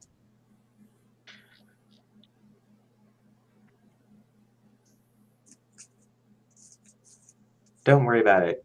We've got this. We just need you to give us any information we might need to All right. clean it up. And if this affects how she reacts, for my thing, it says on a 7 to 9 they do it, but you pick. They ask a hard question first, they stall and dither a while, or they have a better air quotes idea. Okay. Well, you've gotten your plus up there to get into that range. Yep.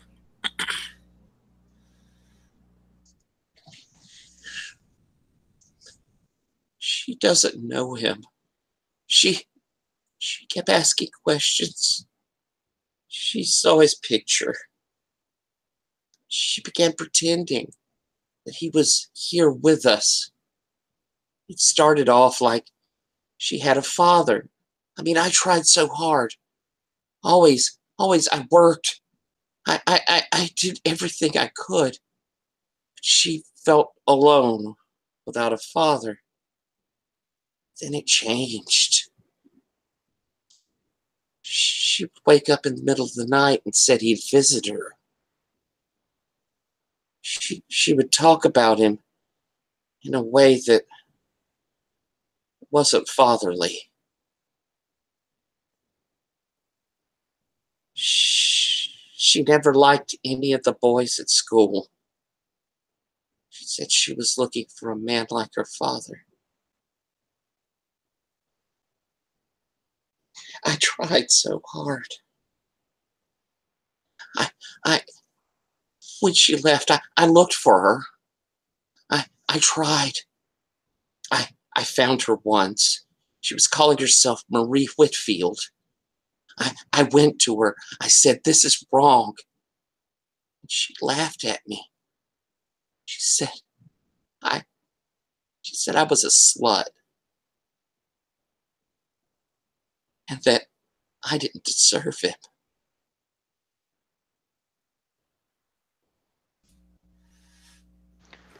And I'll reach Sounds- Oh, go ahead.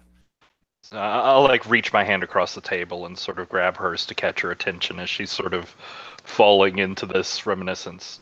Miss Pierce, the letters. Can you tell us about the letters? They said that if I could go and find this thing, it was held at a museum. If I could find it, the letters gave me clues. I was supposed to turn it to call his name and to kill someone. That everyone I killed would bring him closer. That every death would make him whole again. I should have thrown it away. I looked. That museum. That's where she was working when I found her. She's not there anymore. She stole it. She took it. I didn't tell the police. I should have told the police. You were doing what you thought was best. And honestly, what could they do with information like that? Don't beat yourself up. Besides, we're here now. It'll get taken care of. And if we can, we'll bring her back to you. Don't bring her back. Don't bring her back. Don't. She pulls out a drawer in this table in front of her and pulls out a picture. It's the only one I kept. I don't want her back. He's touched her. She's not my daughter anymore. She's his. She's his. And as you look down at this picture, you recognize a woman that was sitting there handing out food to homeless people inside of the St. Evelyn's activity hall. That quiet, mousy woman that had left shortly before the priest had come in to speak and before everything happened.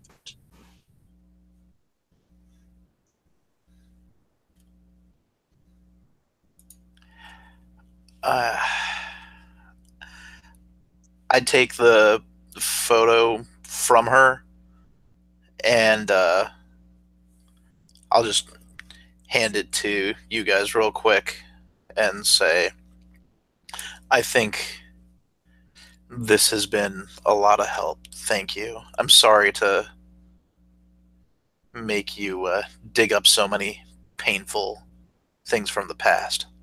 I should have thrown it away. Should have thrown it all away. I look over at you guys and... Anything y'all want to do? And Ryan, of course, you still have Matt's hold. If not, we'll call scene. And you all head back, get into your cars, and have a moment there before, I guess, we head back to Chicago.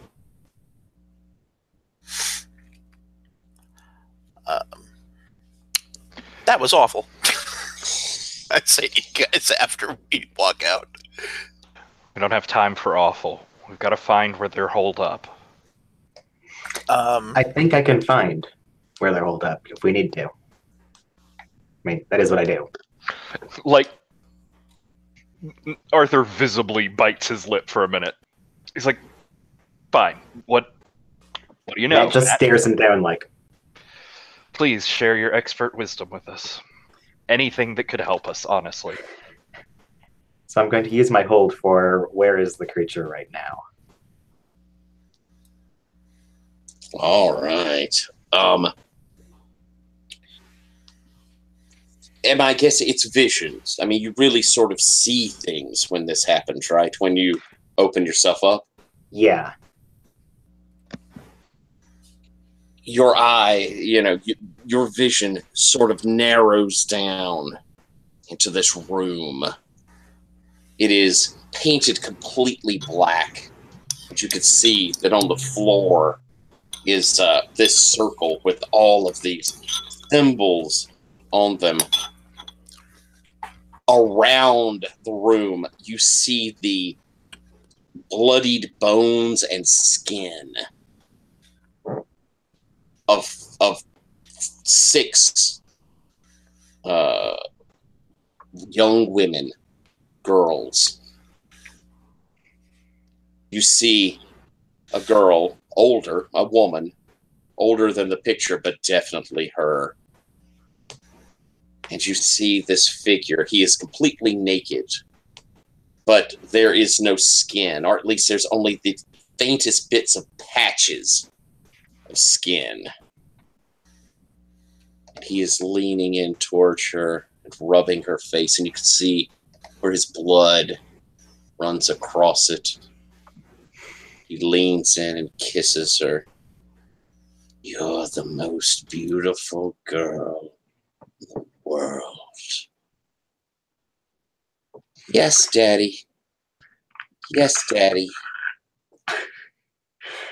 And the kind of vision pulls back to you seeing this house. Small, relatively nice house. It looks so normal compared to what you just saw. You see a bus go by and let off passengers at a bus stop at the corner. As the vision begins to slide away, you see that it is at the corner of Chastity and Indulgence Streets.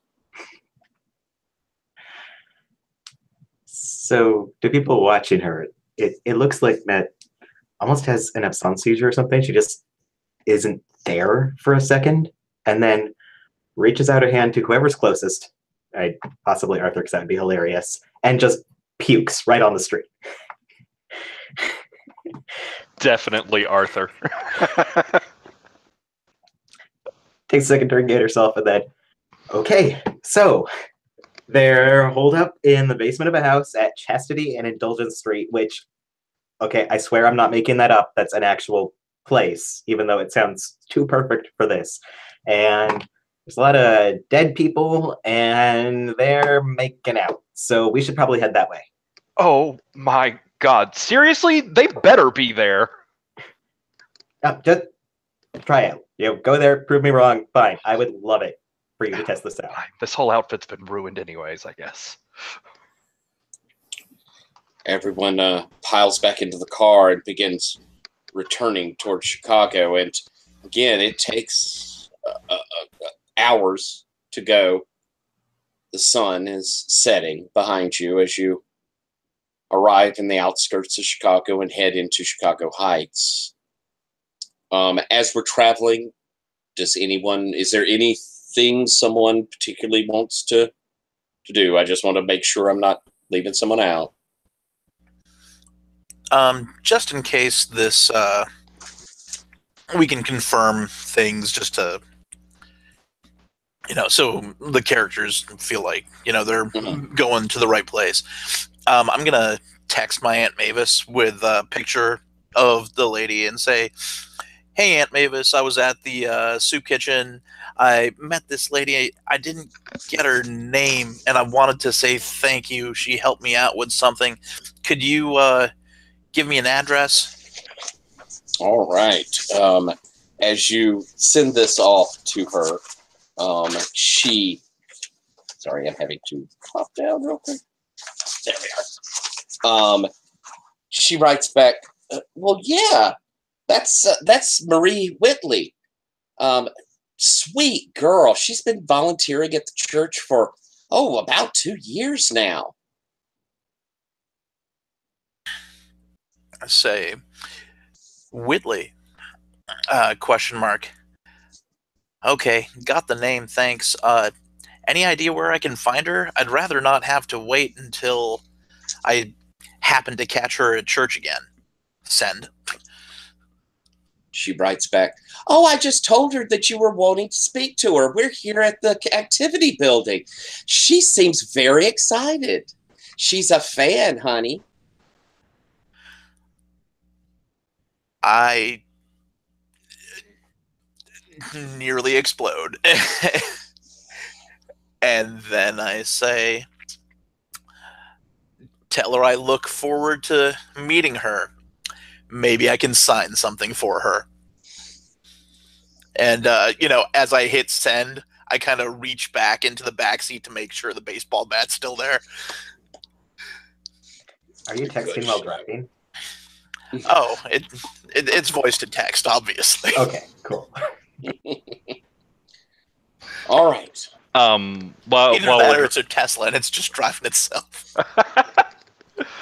While we're driving, I'm in the van, and I'm changing clothes because Molly died all over me, and then Matt threw up all over me. But I am on my laptop going through. I'm using the Mojo Wire move to read through all the current news feeds, looking for crazy and weird stuff, specifically relating to souls escaping from hell and demon nuns. But it's just a general +1 forward. All right. And as you're reading through this, something does come across your feed there. The police have mentioned, of course, the shooting there at St. Evelyn's. And they're talking about a Molly Flynn that died there. And the police are saying that this, they don't think that this has to do with the other disappearances. Though that same night, they do believe someone else went missing. They found a purse, the identification, and they're asking for anyone who has knowledge about a young lady, Shelley Ford.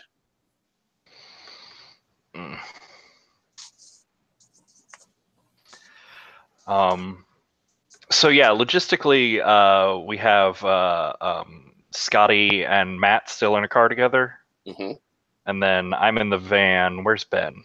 I think I'm with you, so that I'm not letting Matt ride with you, or not requiring Matt to ride with you. So that since that's clearly awkward and whatever.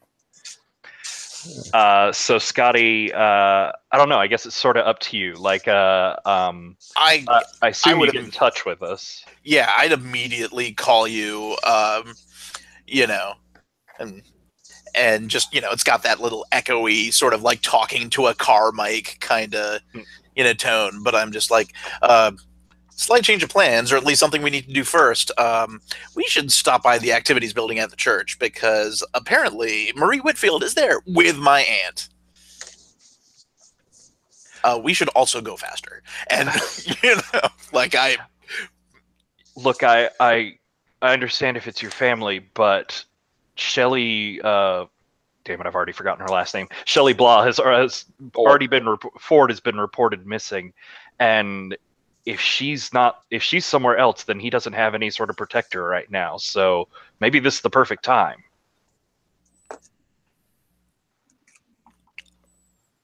I mean, if you guys want to head straight there, I understand. But I gotta. No, it's family. You do what you got to do. How far out are we actually? Because did you? I'm guessing you called before you were getting close, so you're probably a couple of hours out still. Okay. Just doing basic Google Maps. How far is the intersection that we're looking for from the church? Only about 4 or 5 blocks. Oh. I just text that to you guys because I'm busy doing something. But within running lipping distance, even. But I think we all sort of looked down at our phones with an oh. Well, okay, yeah. I guess if you stop by there, we'll get the place cased out, and then you can catch up with us before we head in. Yeah, that sounds good. I mean, she's probably not going to be there 8 hours from now, but I just need to. Actually, what I'll do is as we, get close in, I'll kind of just keep up a quick check-in chat just so that she keeps pinging me back. All right. If, goes home and happens to say okay, well, I'm done with whatever. I'm heading out to do whatever. Then I kind of know. Within as y'all are traveling, about 30 minutes as you're coming into Chicago Heights, she says, "Sweetie, I'm going to be leaving. She says that she's going to be feeding people all evening, but she can't wait to meet you." Alrighty. Well, I text her back and say, "Super eager. See you soon." All right. Can I roll hunches to see if we show up in the nick of time, or are we going to show up in the nick of time because of GM Fiat, which would be awesome. I would love for you to roll more than GM Fiat. Oh shit! I should not have mentioned this. They're rolling sharp.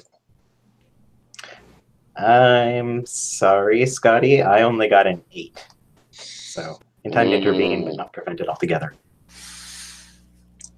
Oh, that's so perfect. All right then. So On the way back, I was trying to get all the information on the ball from the museum's excellent. digital collection. So since I'm always prepared, and cross-referencing anything in my library or any articles on it. Excellent. Just incantations is what I'm looking for, really. But I was going to go like. Yes. Yeah, I was going to just go with preparedness. Yes. Why don't you roll that for us? Thank you. I'm never going to get experience at this rate. That's a 14. Golly bum, you are doing so good. I know. I'm never going to advance. As you're getting some reports back, you find out that indeed this thing had been stolen. It was considered an artifact of an unknown period. The way it was built is so strange. It's been dated somewhere to early Dark Ages to mid-Roman period, somewhere in that stretch. The writing on it, but it is a puzzle ball, and it lines up according to what these writings say on the person who is trying to decipher it and their desires. It is considered amongst some of these writings as the ball of damnation, because it gives, but it takes so much in return. But I'm going to give you a +1 forward in solving the riddle of the ball, should you get a hold of it. And so we move across. The cars have split as Scotty and Mel have gone to the activities building, and the van pulls up in front of this house at the corner of Chastity and Indulgence. We'll do Ben and Arthur then, as you open the door, or open the van door, and what are you doing? Well, do you have any sort of Wuji stuff to check out before we go? Is that the scientific term? I'm really more of a humanities guy. But no, I don't really have any stuff we can do to check things out. Well, this is just a good old-fashioned peering into windows, breaking and entering sort of situation then. Wonderful.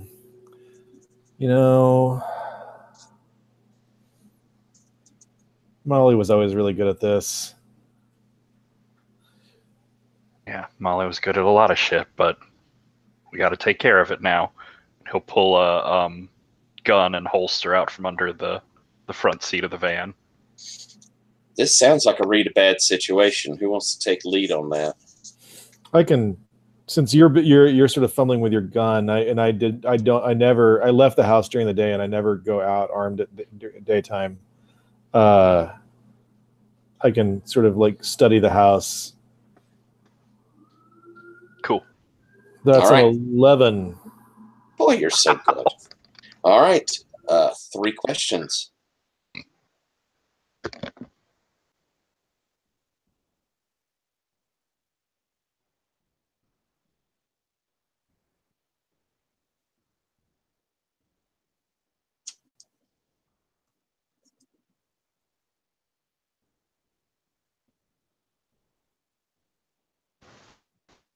You're muted, Richard. Oh, I was thinking you were pondering. I was reading and then was not looking at the video screen. What is my best way in?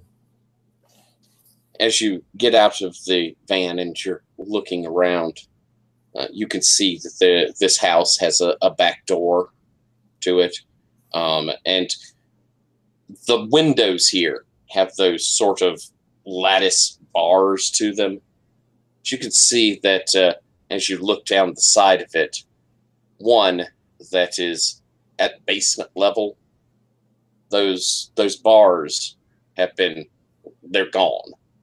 And that the window itself is slightly ajar. It's one of those that kind of swings up. It's sort of open. My second question, and then I'm going to hold the last one, is, are there dangers we haven't noticed?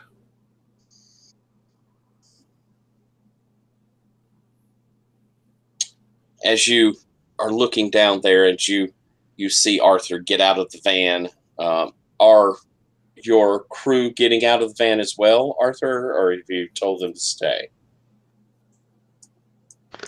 No, it's a slasher fic. We're bringing as many victims as possible. Excellent. As you look back to them, see they're coming and kind of pan back up to the house, you see one of the curtains on the kind of attic window. You know, it's a one story, but it's got that attic window in the peak. You see the curtains fall back, and you're pretty sure you saw a figure. Right. All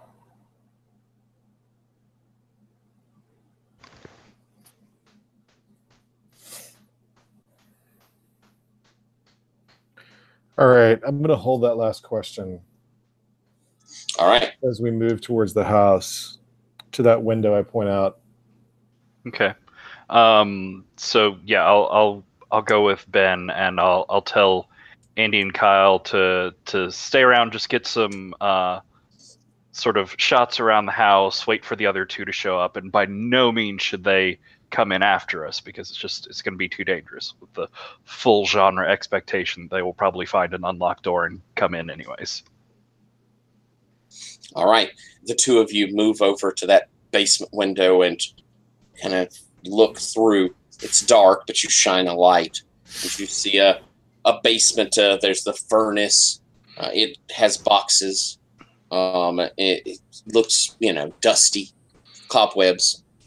And you slide through the window to get in, climbing down. The house is old. That must explain the kind of creaking that you hear above you.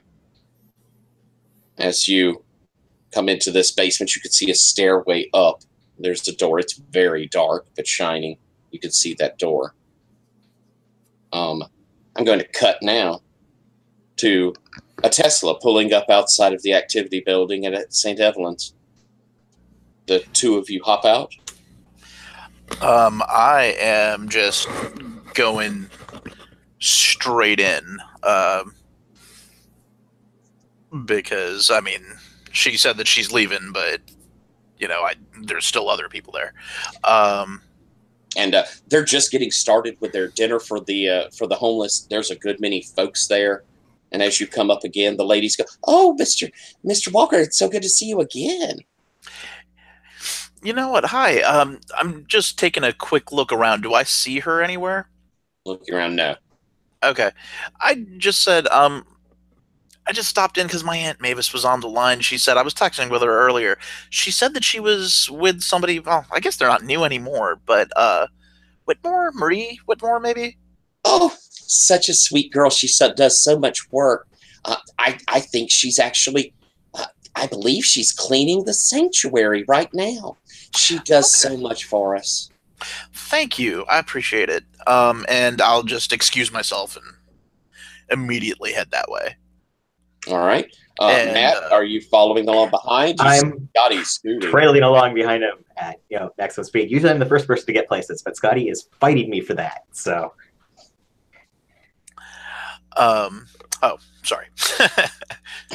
Actually, I kind of like the idea if, I went straight into the activities building and you just sort of went off a different direction, and so we end up at at the sanctuary at Yes. the same time. You I like don't have that? to talk to anyone, but you make it there just at the same time anyway. Yeah. All right.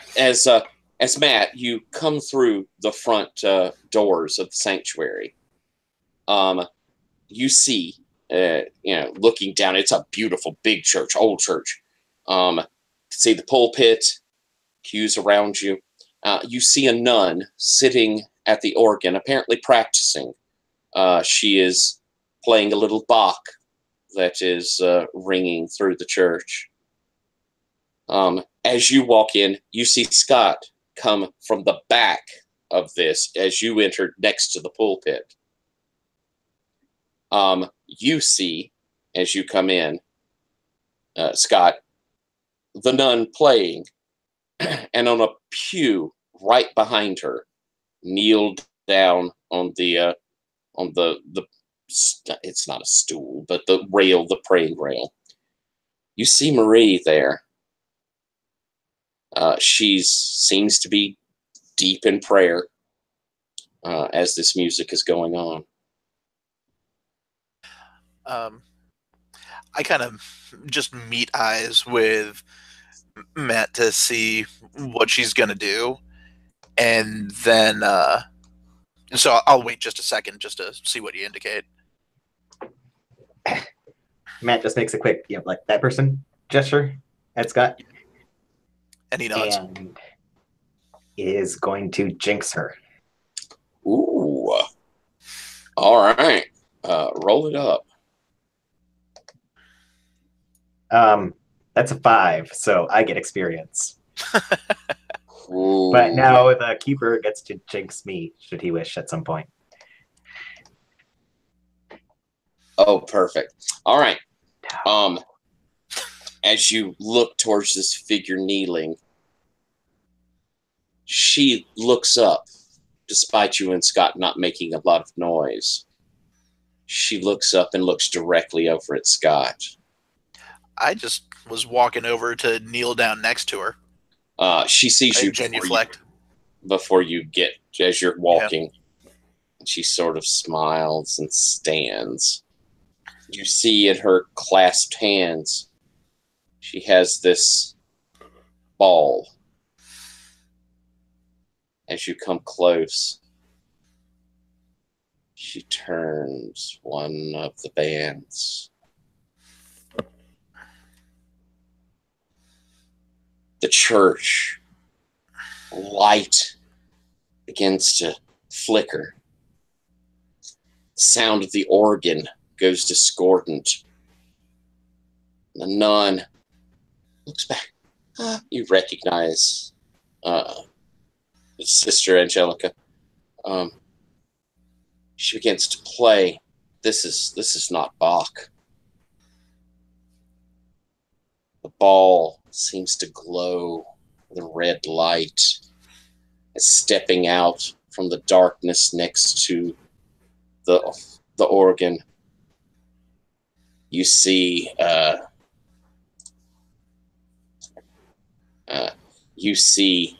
Sister Improbus step out and touch the nun, lean in and kiss her on the cheek.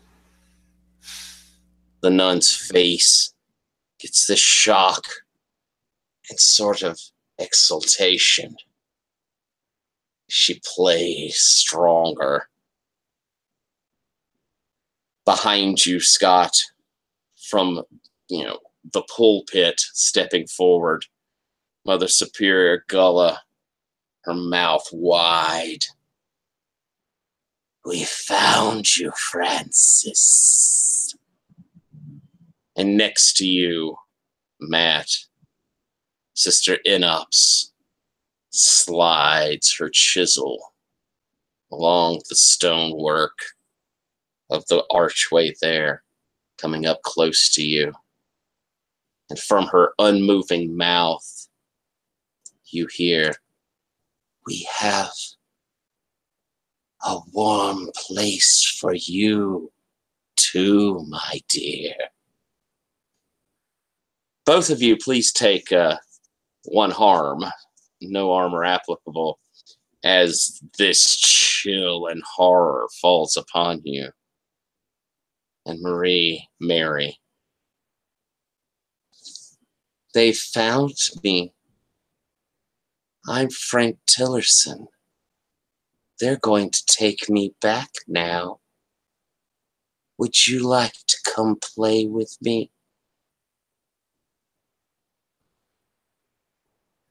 What do you do, Scott? I think I immediately say no and let the jacket just drop off of my bat and just, Got a tee off on her? Yeah. All right. Let's kick some ass. Let's see.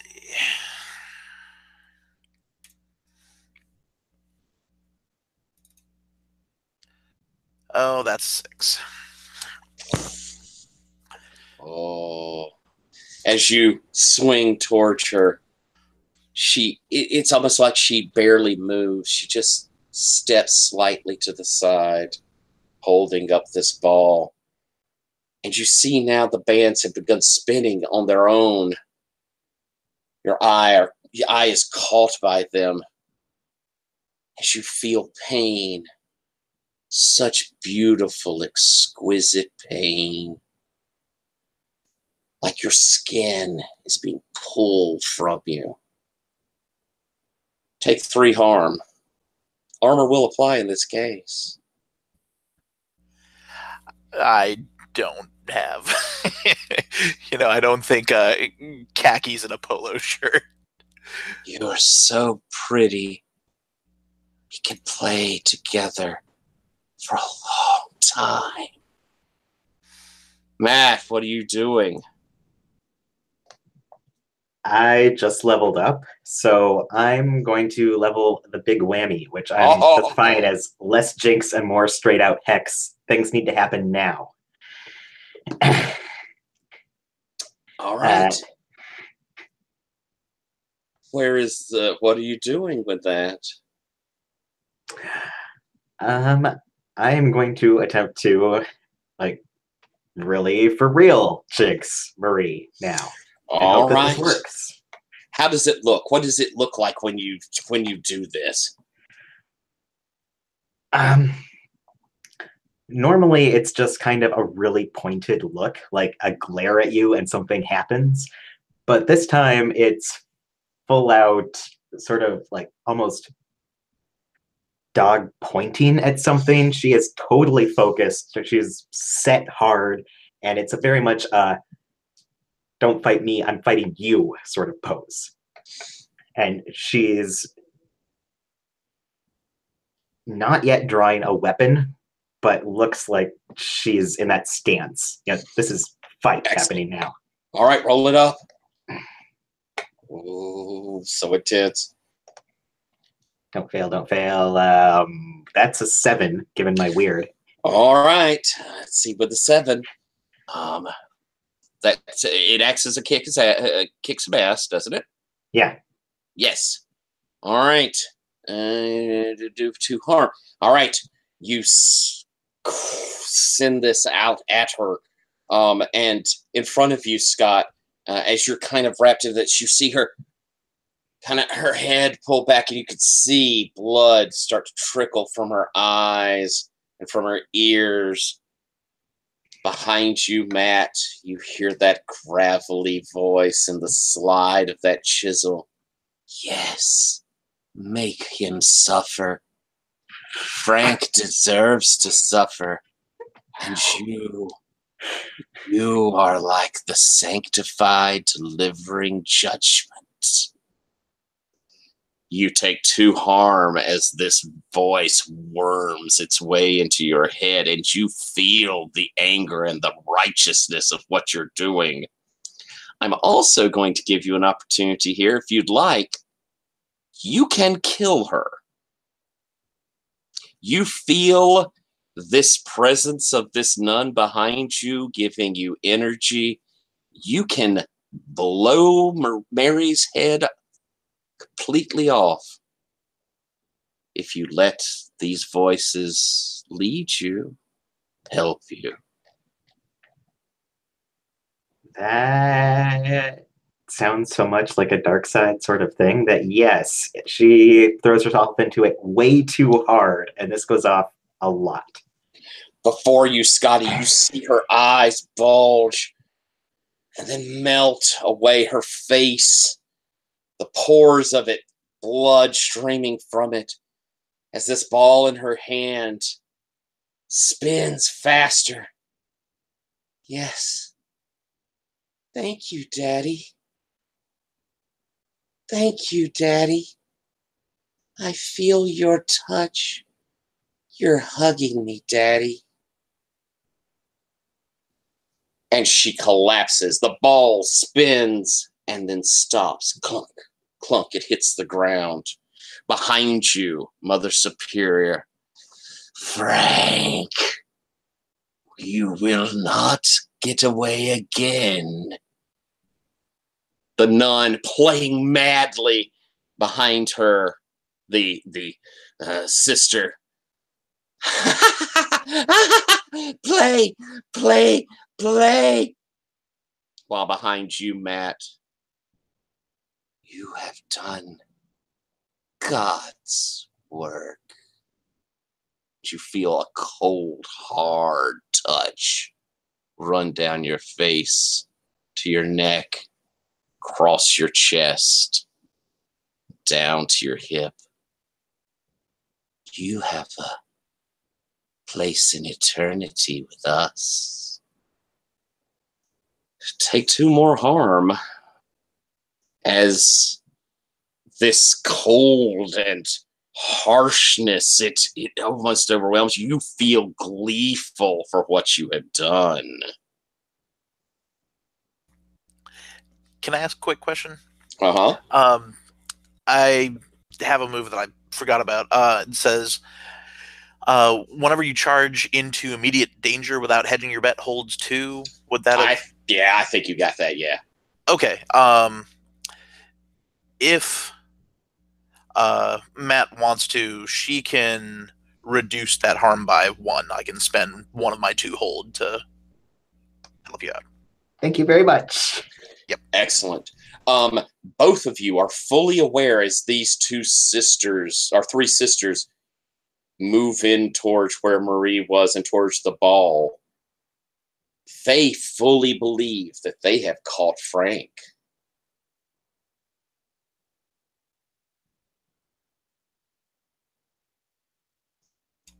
I think what I'm going to do is step into just in between them and just, I'm going to pick up the ball and, pick up, Marie, or at least just try to tilt back her head and just say,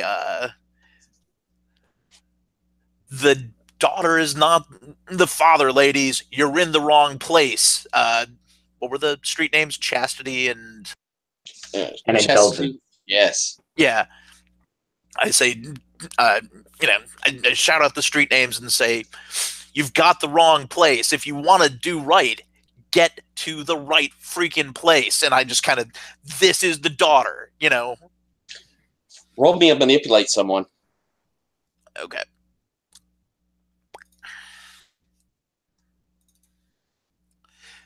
That is an 11. Ooh, excellent. They look at you. They look down at her, and it's like they focus. Frank, you have deceived us again. And I'm looking at her just does she have a token, like a locket or anything that might be something that Frank would have given her to make them? Probably that ball was the thing that brought them here. As they go, you will not escape us, says Mother Superior. Take.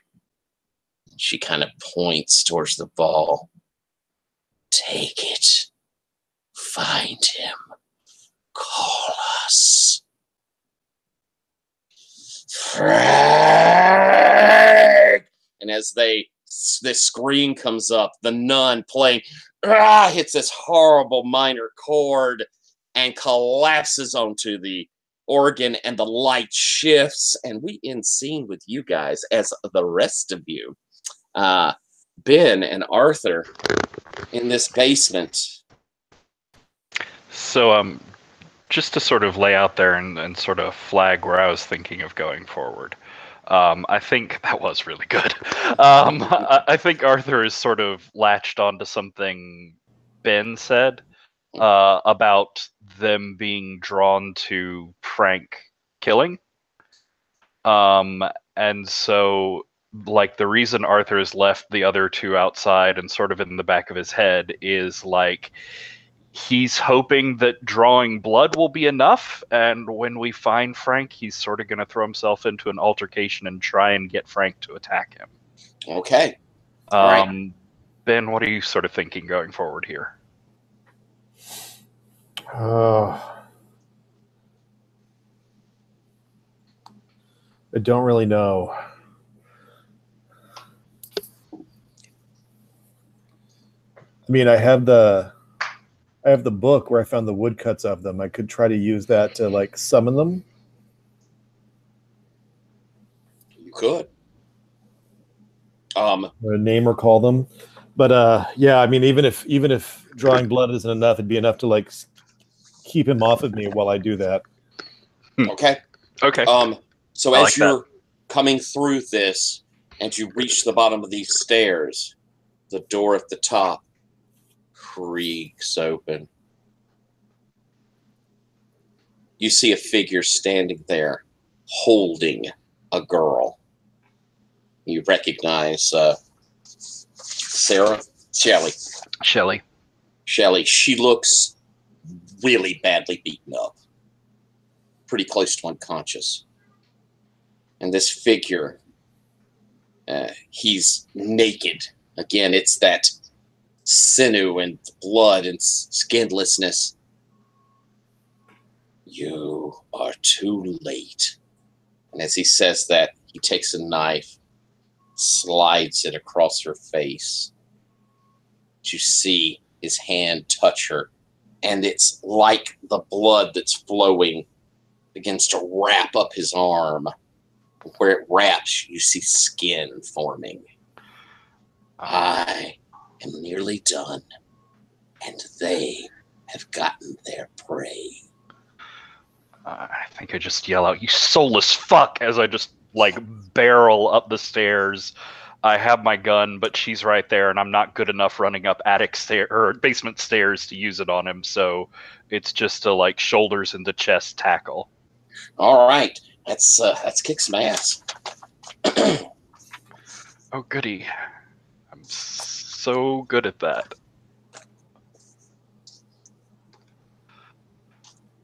That's a 6.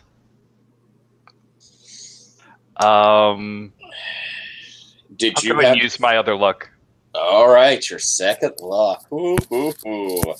All right. So that'll put me down at doomed, and the 10 plus. I wanna force them where you want them. I want him away from her. All right. Then you slam into him. And let's see, with the 10 plus, one extra effect, so he's still gonna harm you. Yep. As you slam into him, she falls aside. She's, oh, blood coming down. He goes, no, and that knife slashes up across your ribs. Take 3, but you can you can use armor if you have it. That's adorable. You aren't my type, but you'll do. As he's trying to come over there, and you could, as you kind of tangled with him, you could feel like the blood from you and your life being drained into him as he falls back, and the two of them collapse. Ben. So yeah, as we're grappling, I'm reaching for my gun, trying to get it up in position. But if you've got something magic to pull out, I would appreciate it a lot. I think I'm going to, as he's diving forward, I'm going to start trying to improvise an incantation All right, sounds like you use magic. Yeah, I'm improvising an incantation. I'm making old gestures against the evil eye. Mm-hmm.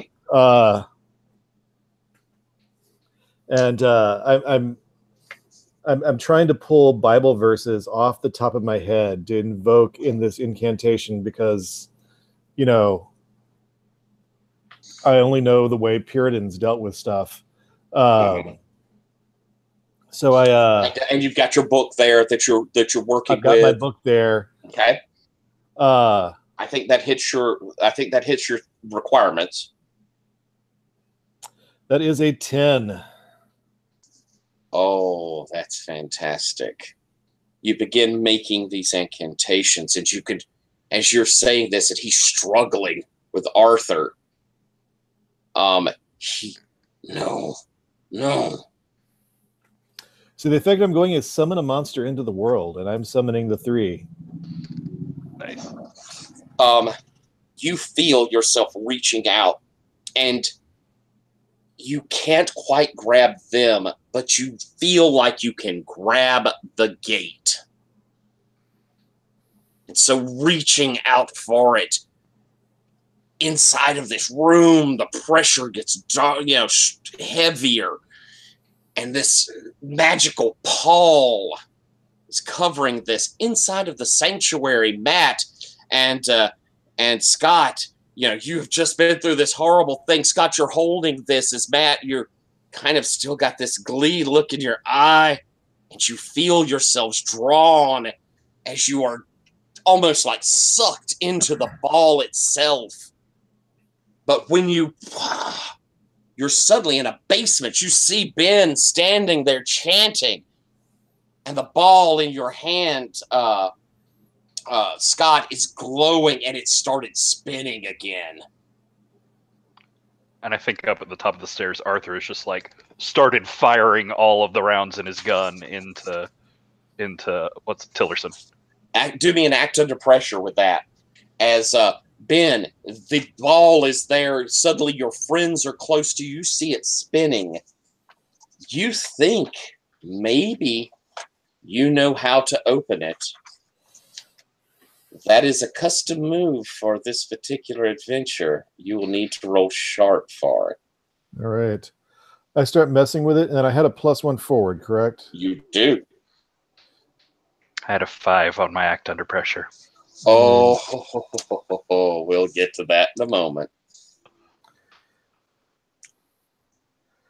That is a 9, but I'm going to make it a 12 because I've not used any luck. Nice. Excellent. As you rush over to Scott and you grab this ball, the two of you holding it, and you turn this last band, Matt, you can hear those screams you heard in your vision all around you. And your special and the expert special for luck, as you're turning it, you can sense this portal opening, and it's drawing out, but it's also drawing in. And Matt, the screams are coming up. Inside of this basement, the light has shifted to red and purple. We hear those wings of bird. The shots up above. Bam, bam, bam, bam. As Arthur and Frank are fighting, stepping out from beneath stairs of the darkness of a corner, and from the top of the stairs where Frank and Arthur are, the 3 sisters arrive. Frank, we are not done with you yet.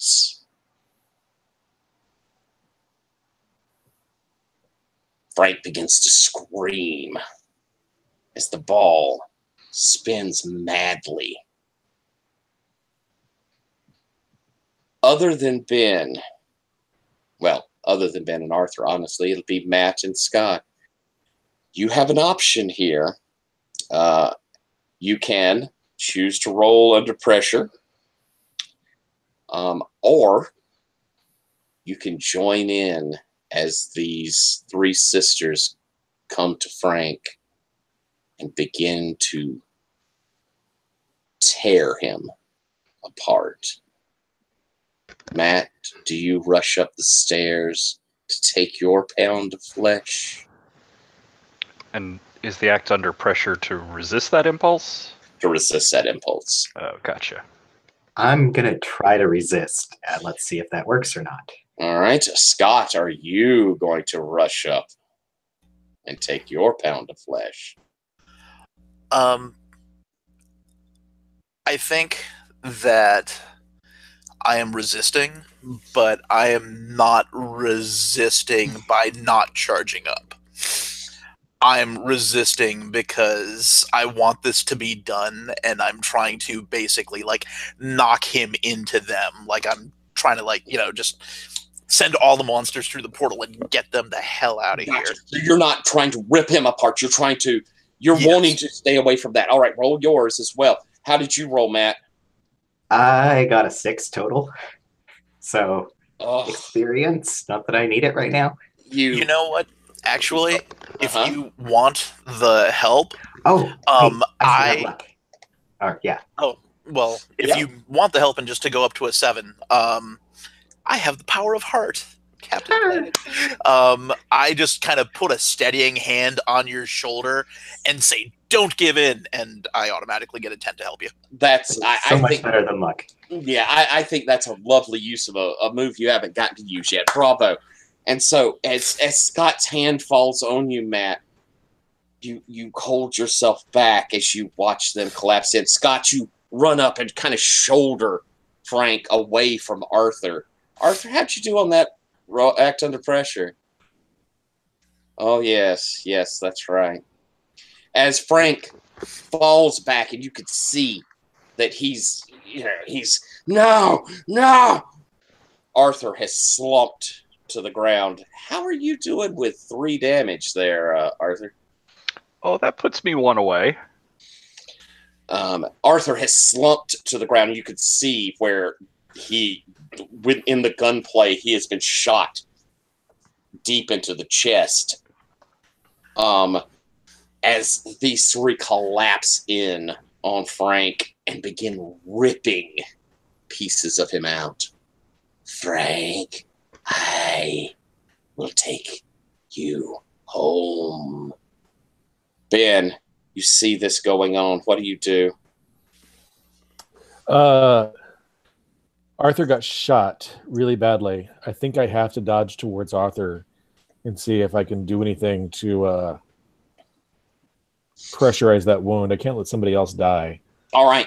You're moving up. Give me an act under pressure real quick. All right.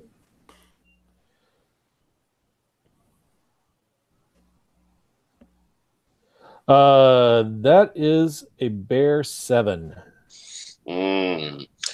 As you rush up, you get to him, and you can see he's coughing, blood coming out of his mouth. Arthur, what do you say to him as he grabs you? Ow? I think I say, bandages in the bag. You're reaching, you're trying to staunch this wound. They've ripped the flesh from Frank until there's nothing but this bloody skeleton left. You see, as Mother Superior is eating this flesh, as they kind of just surround and overflow him. Ben, that stony-faced one, looks over at you. You have done God's work. Shall I help your friend? Reaching towards Arthur. Who is like weakly trying to scramble away. Do you accept her help?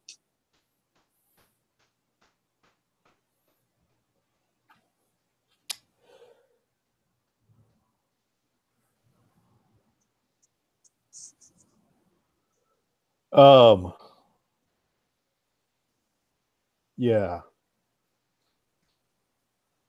As she comes over, she touches the top of your hand, which is pressing down on his wound. It's cold, bitterly cold. You feel it burning. It's so hard. As it touches, you feel an energy flow through you. The wound begins to close. I'll be seeing you, Benjamin. And as she steps back, that sound of the wings rises. The lights shift in that red strobe. And there is a scream. And then thump, thump, as the ball hits the ground. That's our session.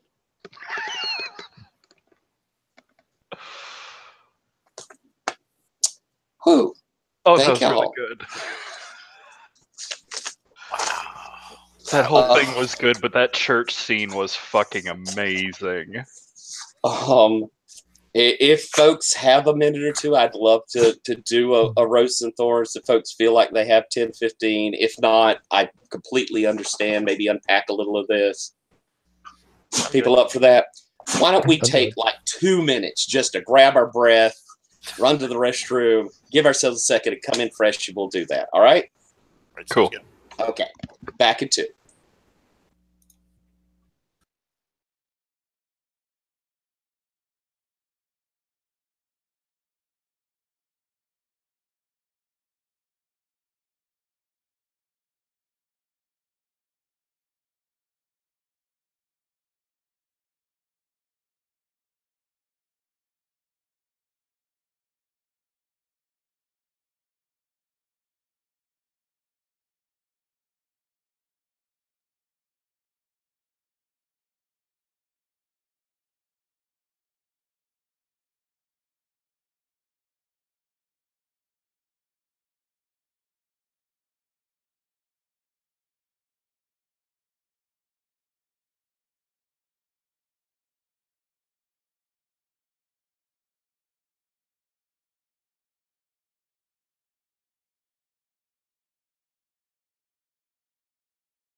Ooh, I had to shake that one out a little bit. Oh, Absolutely awesome. cool. I'm glad you enjoyed it. I thought that went pretty well. Y'all were so amazing. Oh my. Yeah, it sort of started rolling towards the end. I may have been I dithered a bit too much in that first session, but it felt like we really rolled tonight.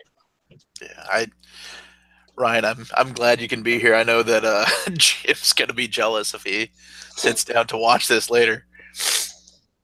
And Ryan, you were phenomenal just hopping in there.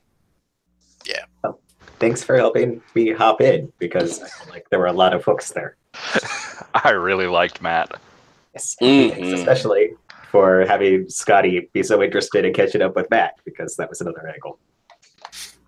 Oh, that's cool. Yeah, that's so great. All right. Thank y'all for playing. I thought that was pretty cool. I hope y'all did too. I think that we're going to do a little Roses and Thorns. I was tempted to do Stars and Wishes, which is something that Luke Cade had spoken about. But I think for a final session, it's really Roses and Thorns, because Wishes don't quite fit for a final session. And we'll do Thorns first. That way we can end on a positive note. I'm going to start with Thorns. In that, as I said, my first session, I think I may have meandered a bit too much. We probably should have pushed in a little harder. I liked, that we got information out, but I may have meandered a bit too far there. This time around, it felt better than that, and I felt more comfortable with it. But that was kind of a thorn in that first one. I really felt like I didn't bring quite as much of the scare as I should have that first one. Other than that, with Thorns, I'm hard pressed to give many thorns to this adventure because it was really interesting. Me personally, I always feel like I chat too much, that I let myself go too far. So I'm sorry if that didn't quite come through. Didn't get us 2 points as quick as we could. Patrick, why don't you give us some thorns and we'll go down and then we'll hear some roses. So I hate that we were missing Jim and Molly for this one. It's sort of a mixed rose thorn because fuck, Matt was awesome, and Ryan, you really just hopped right in there.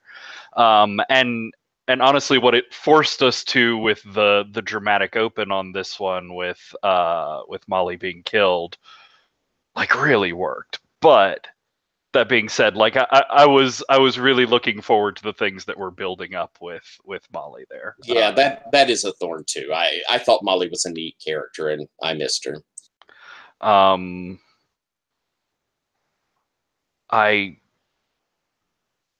I don't know. I really liked this.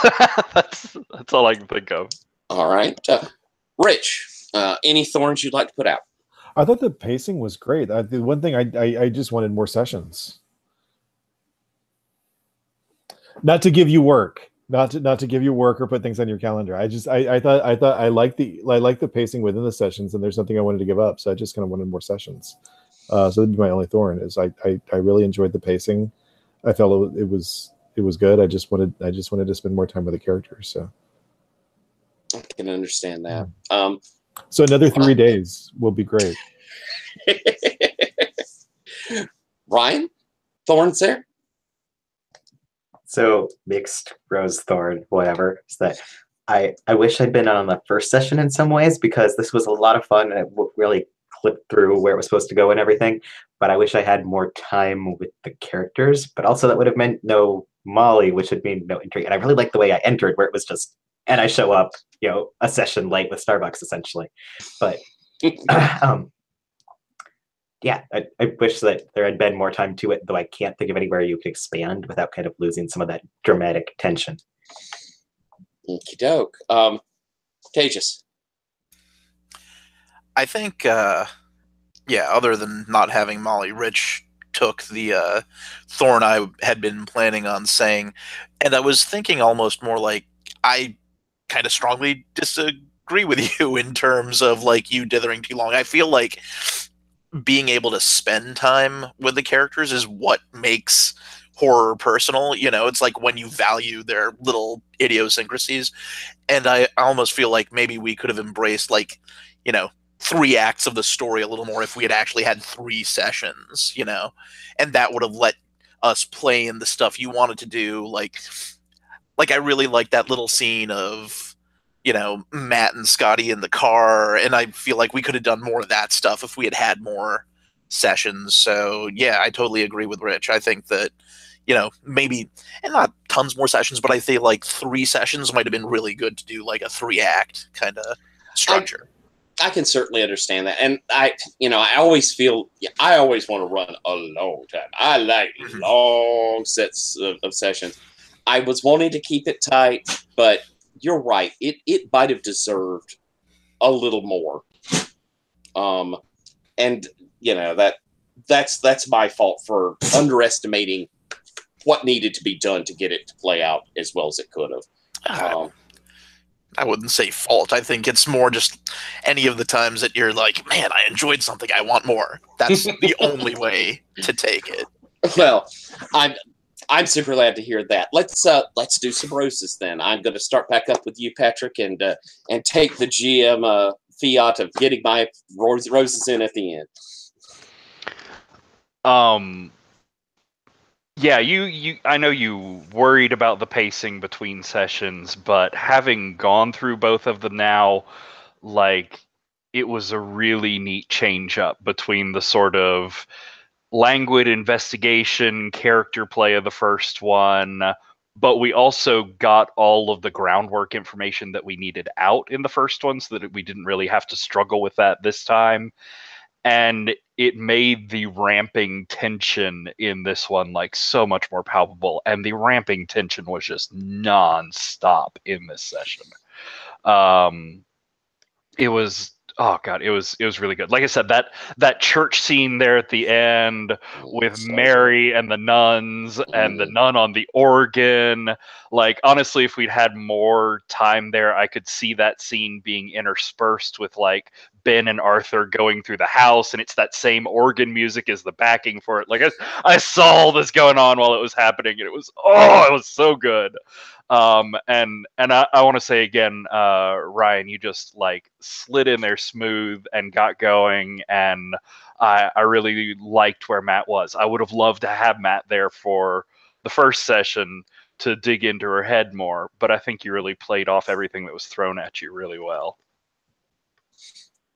Agreed. Rich. Lots of roses. The big one is I just loved everybody's characters, including the NPCs. They were just, the characters and NPCs were just the super cool part of the session. So, and then I really love that we got information quickly. So the big thing was not like, will we get information or won't we, but very much like, how are we going to act on the information? What are we going to do? Mm-hmm. Excellent. Thank you. Ryan, roses. So this was a whole lot of fun, and it was really easy to kind of jump into or thing in the middle. And must admit that when I signed up, I was going, oh heck, I wonder if they could even work in another person. But I hope so, because this sounds good to get in on. And also that as much as I love horror, I'm really choosy about it, because a lot of the time it goes straight to places I don't want to go. So thanks for keeping it solely in places that were really uncomfortable, but in a fun way, versus and I need to walk away now sort of way. Good. I'm glad I'm really glad it hugged that line. That makes me really happy. Tejas, roses. One thing that I'll say straight off is that I love the voices that you do. I thought that was great. So more than just the NPCs, just how easy it was to differentiate them, because they all came across so differently, and it wasn't just personality; it was the way you conveyed them with your voice. I thought that was really spectacular. And then the other thing I was gonna say was that I know that since it was, for lack of a better term, a module, there was a place that you were going, but I felt like it was very flexible, or you were very flexible in terms of just accommodating what we wanted to do and still getting us to the spots you needed to go to. I thought that was very cool. Thank you. I'll finish out with roses by saying, first off, I think Ollie did a great job with this module. It is very clever. It is, it's Hellraiser in a lot of ways, but he made some, I was working off some really well-written stuff. These NPCs that he had, I love the little old church lady gossip that we dealt with the first time around. I think these devil nuns were creepy as heck. The concept of them was really neat. I honestly loved the reveal of the daughter having fallen for him, been twisted by him. I thought that was really clever in the writing of it. It really played to me well. I didn't hit quite as many of kind of some of the moves, but I felt like like with the he had a move set up for those nuns of always right behind you.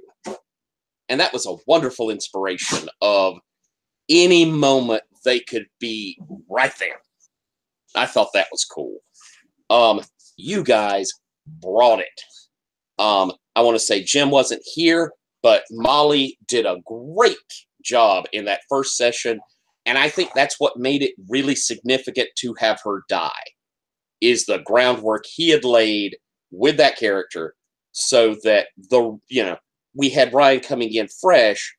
But for the other three of you, it was significant. I loved when, like, Patrick's going, well, the person who's really good at killing these things just got killed.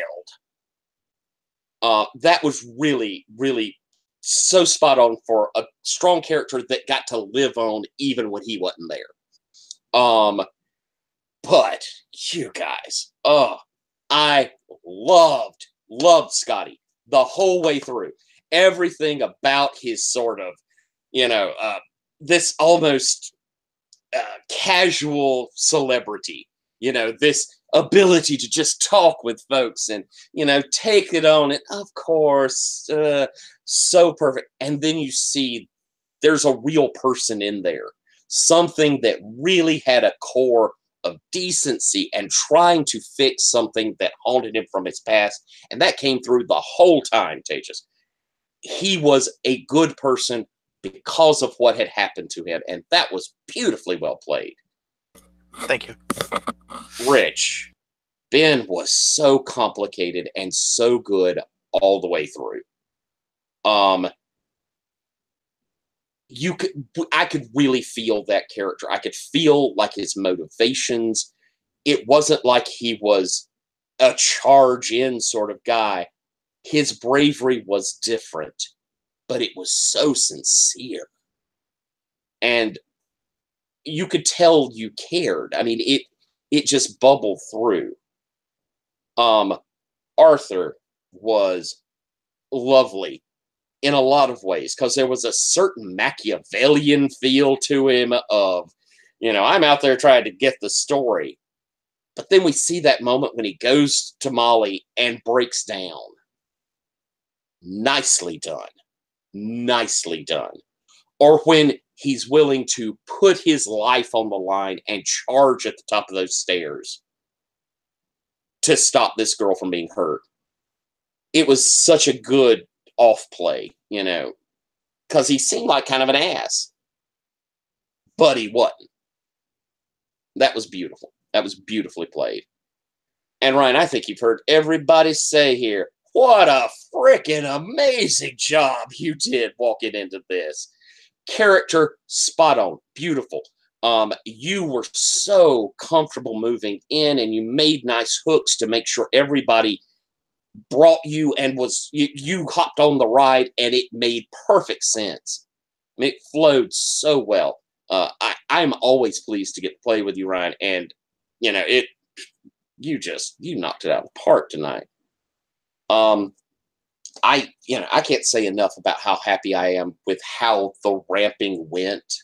I felt like those last couple of scenes were intense. And that's what I wanted. I wanted it to be scary. I wanted it to feel a little like the Hellraiser movies, where we get some kind of jump scares, the nun coming out in first session behind Arthur, a little jump scare, and then we get into really very gritty horror. And I felt like that happened. So I could not be more pleased. And I thank you all so much for playing. It was really fun. It was a lot of fun. Thank you. I would definitely watch these characters in another movie. Oh yeah. Oh yeah. Run some more, please. Well, yeah, I love Monster of the Week, and I will certainly put more of those up. And you can't keep a good guy down, so Frank surely will continue to be the problem. Okay, a good guy. That is a stretch. Yes, thanks very much for running. Cool. And normally I like to do an epilogue, but I hope people were satisfied with the ball dropping. I thought that worked. That was a good cut moment. I'll give you that. All right. Well, gang, I hope to see you all again soon. And thank you all Likewise. for playing. Thank you. Thanks, guys. Thank you so Night, much. This y'all. was so fun.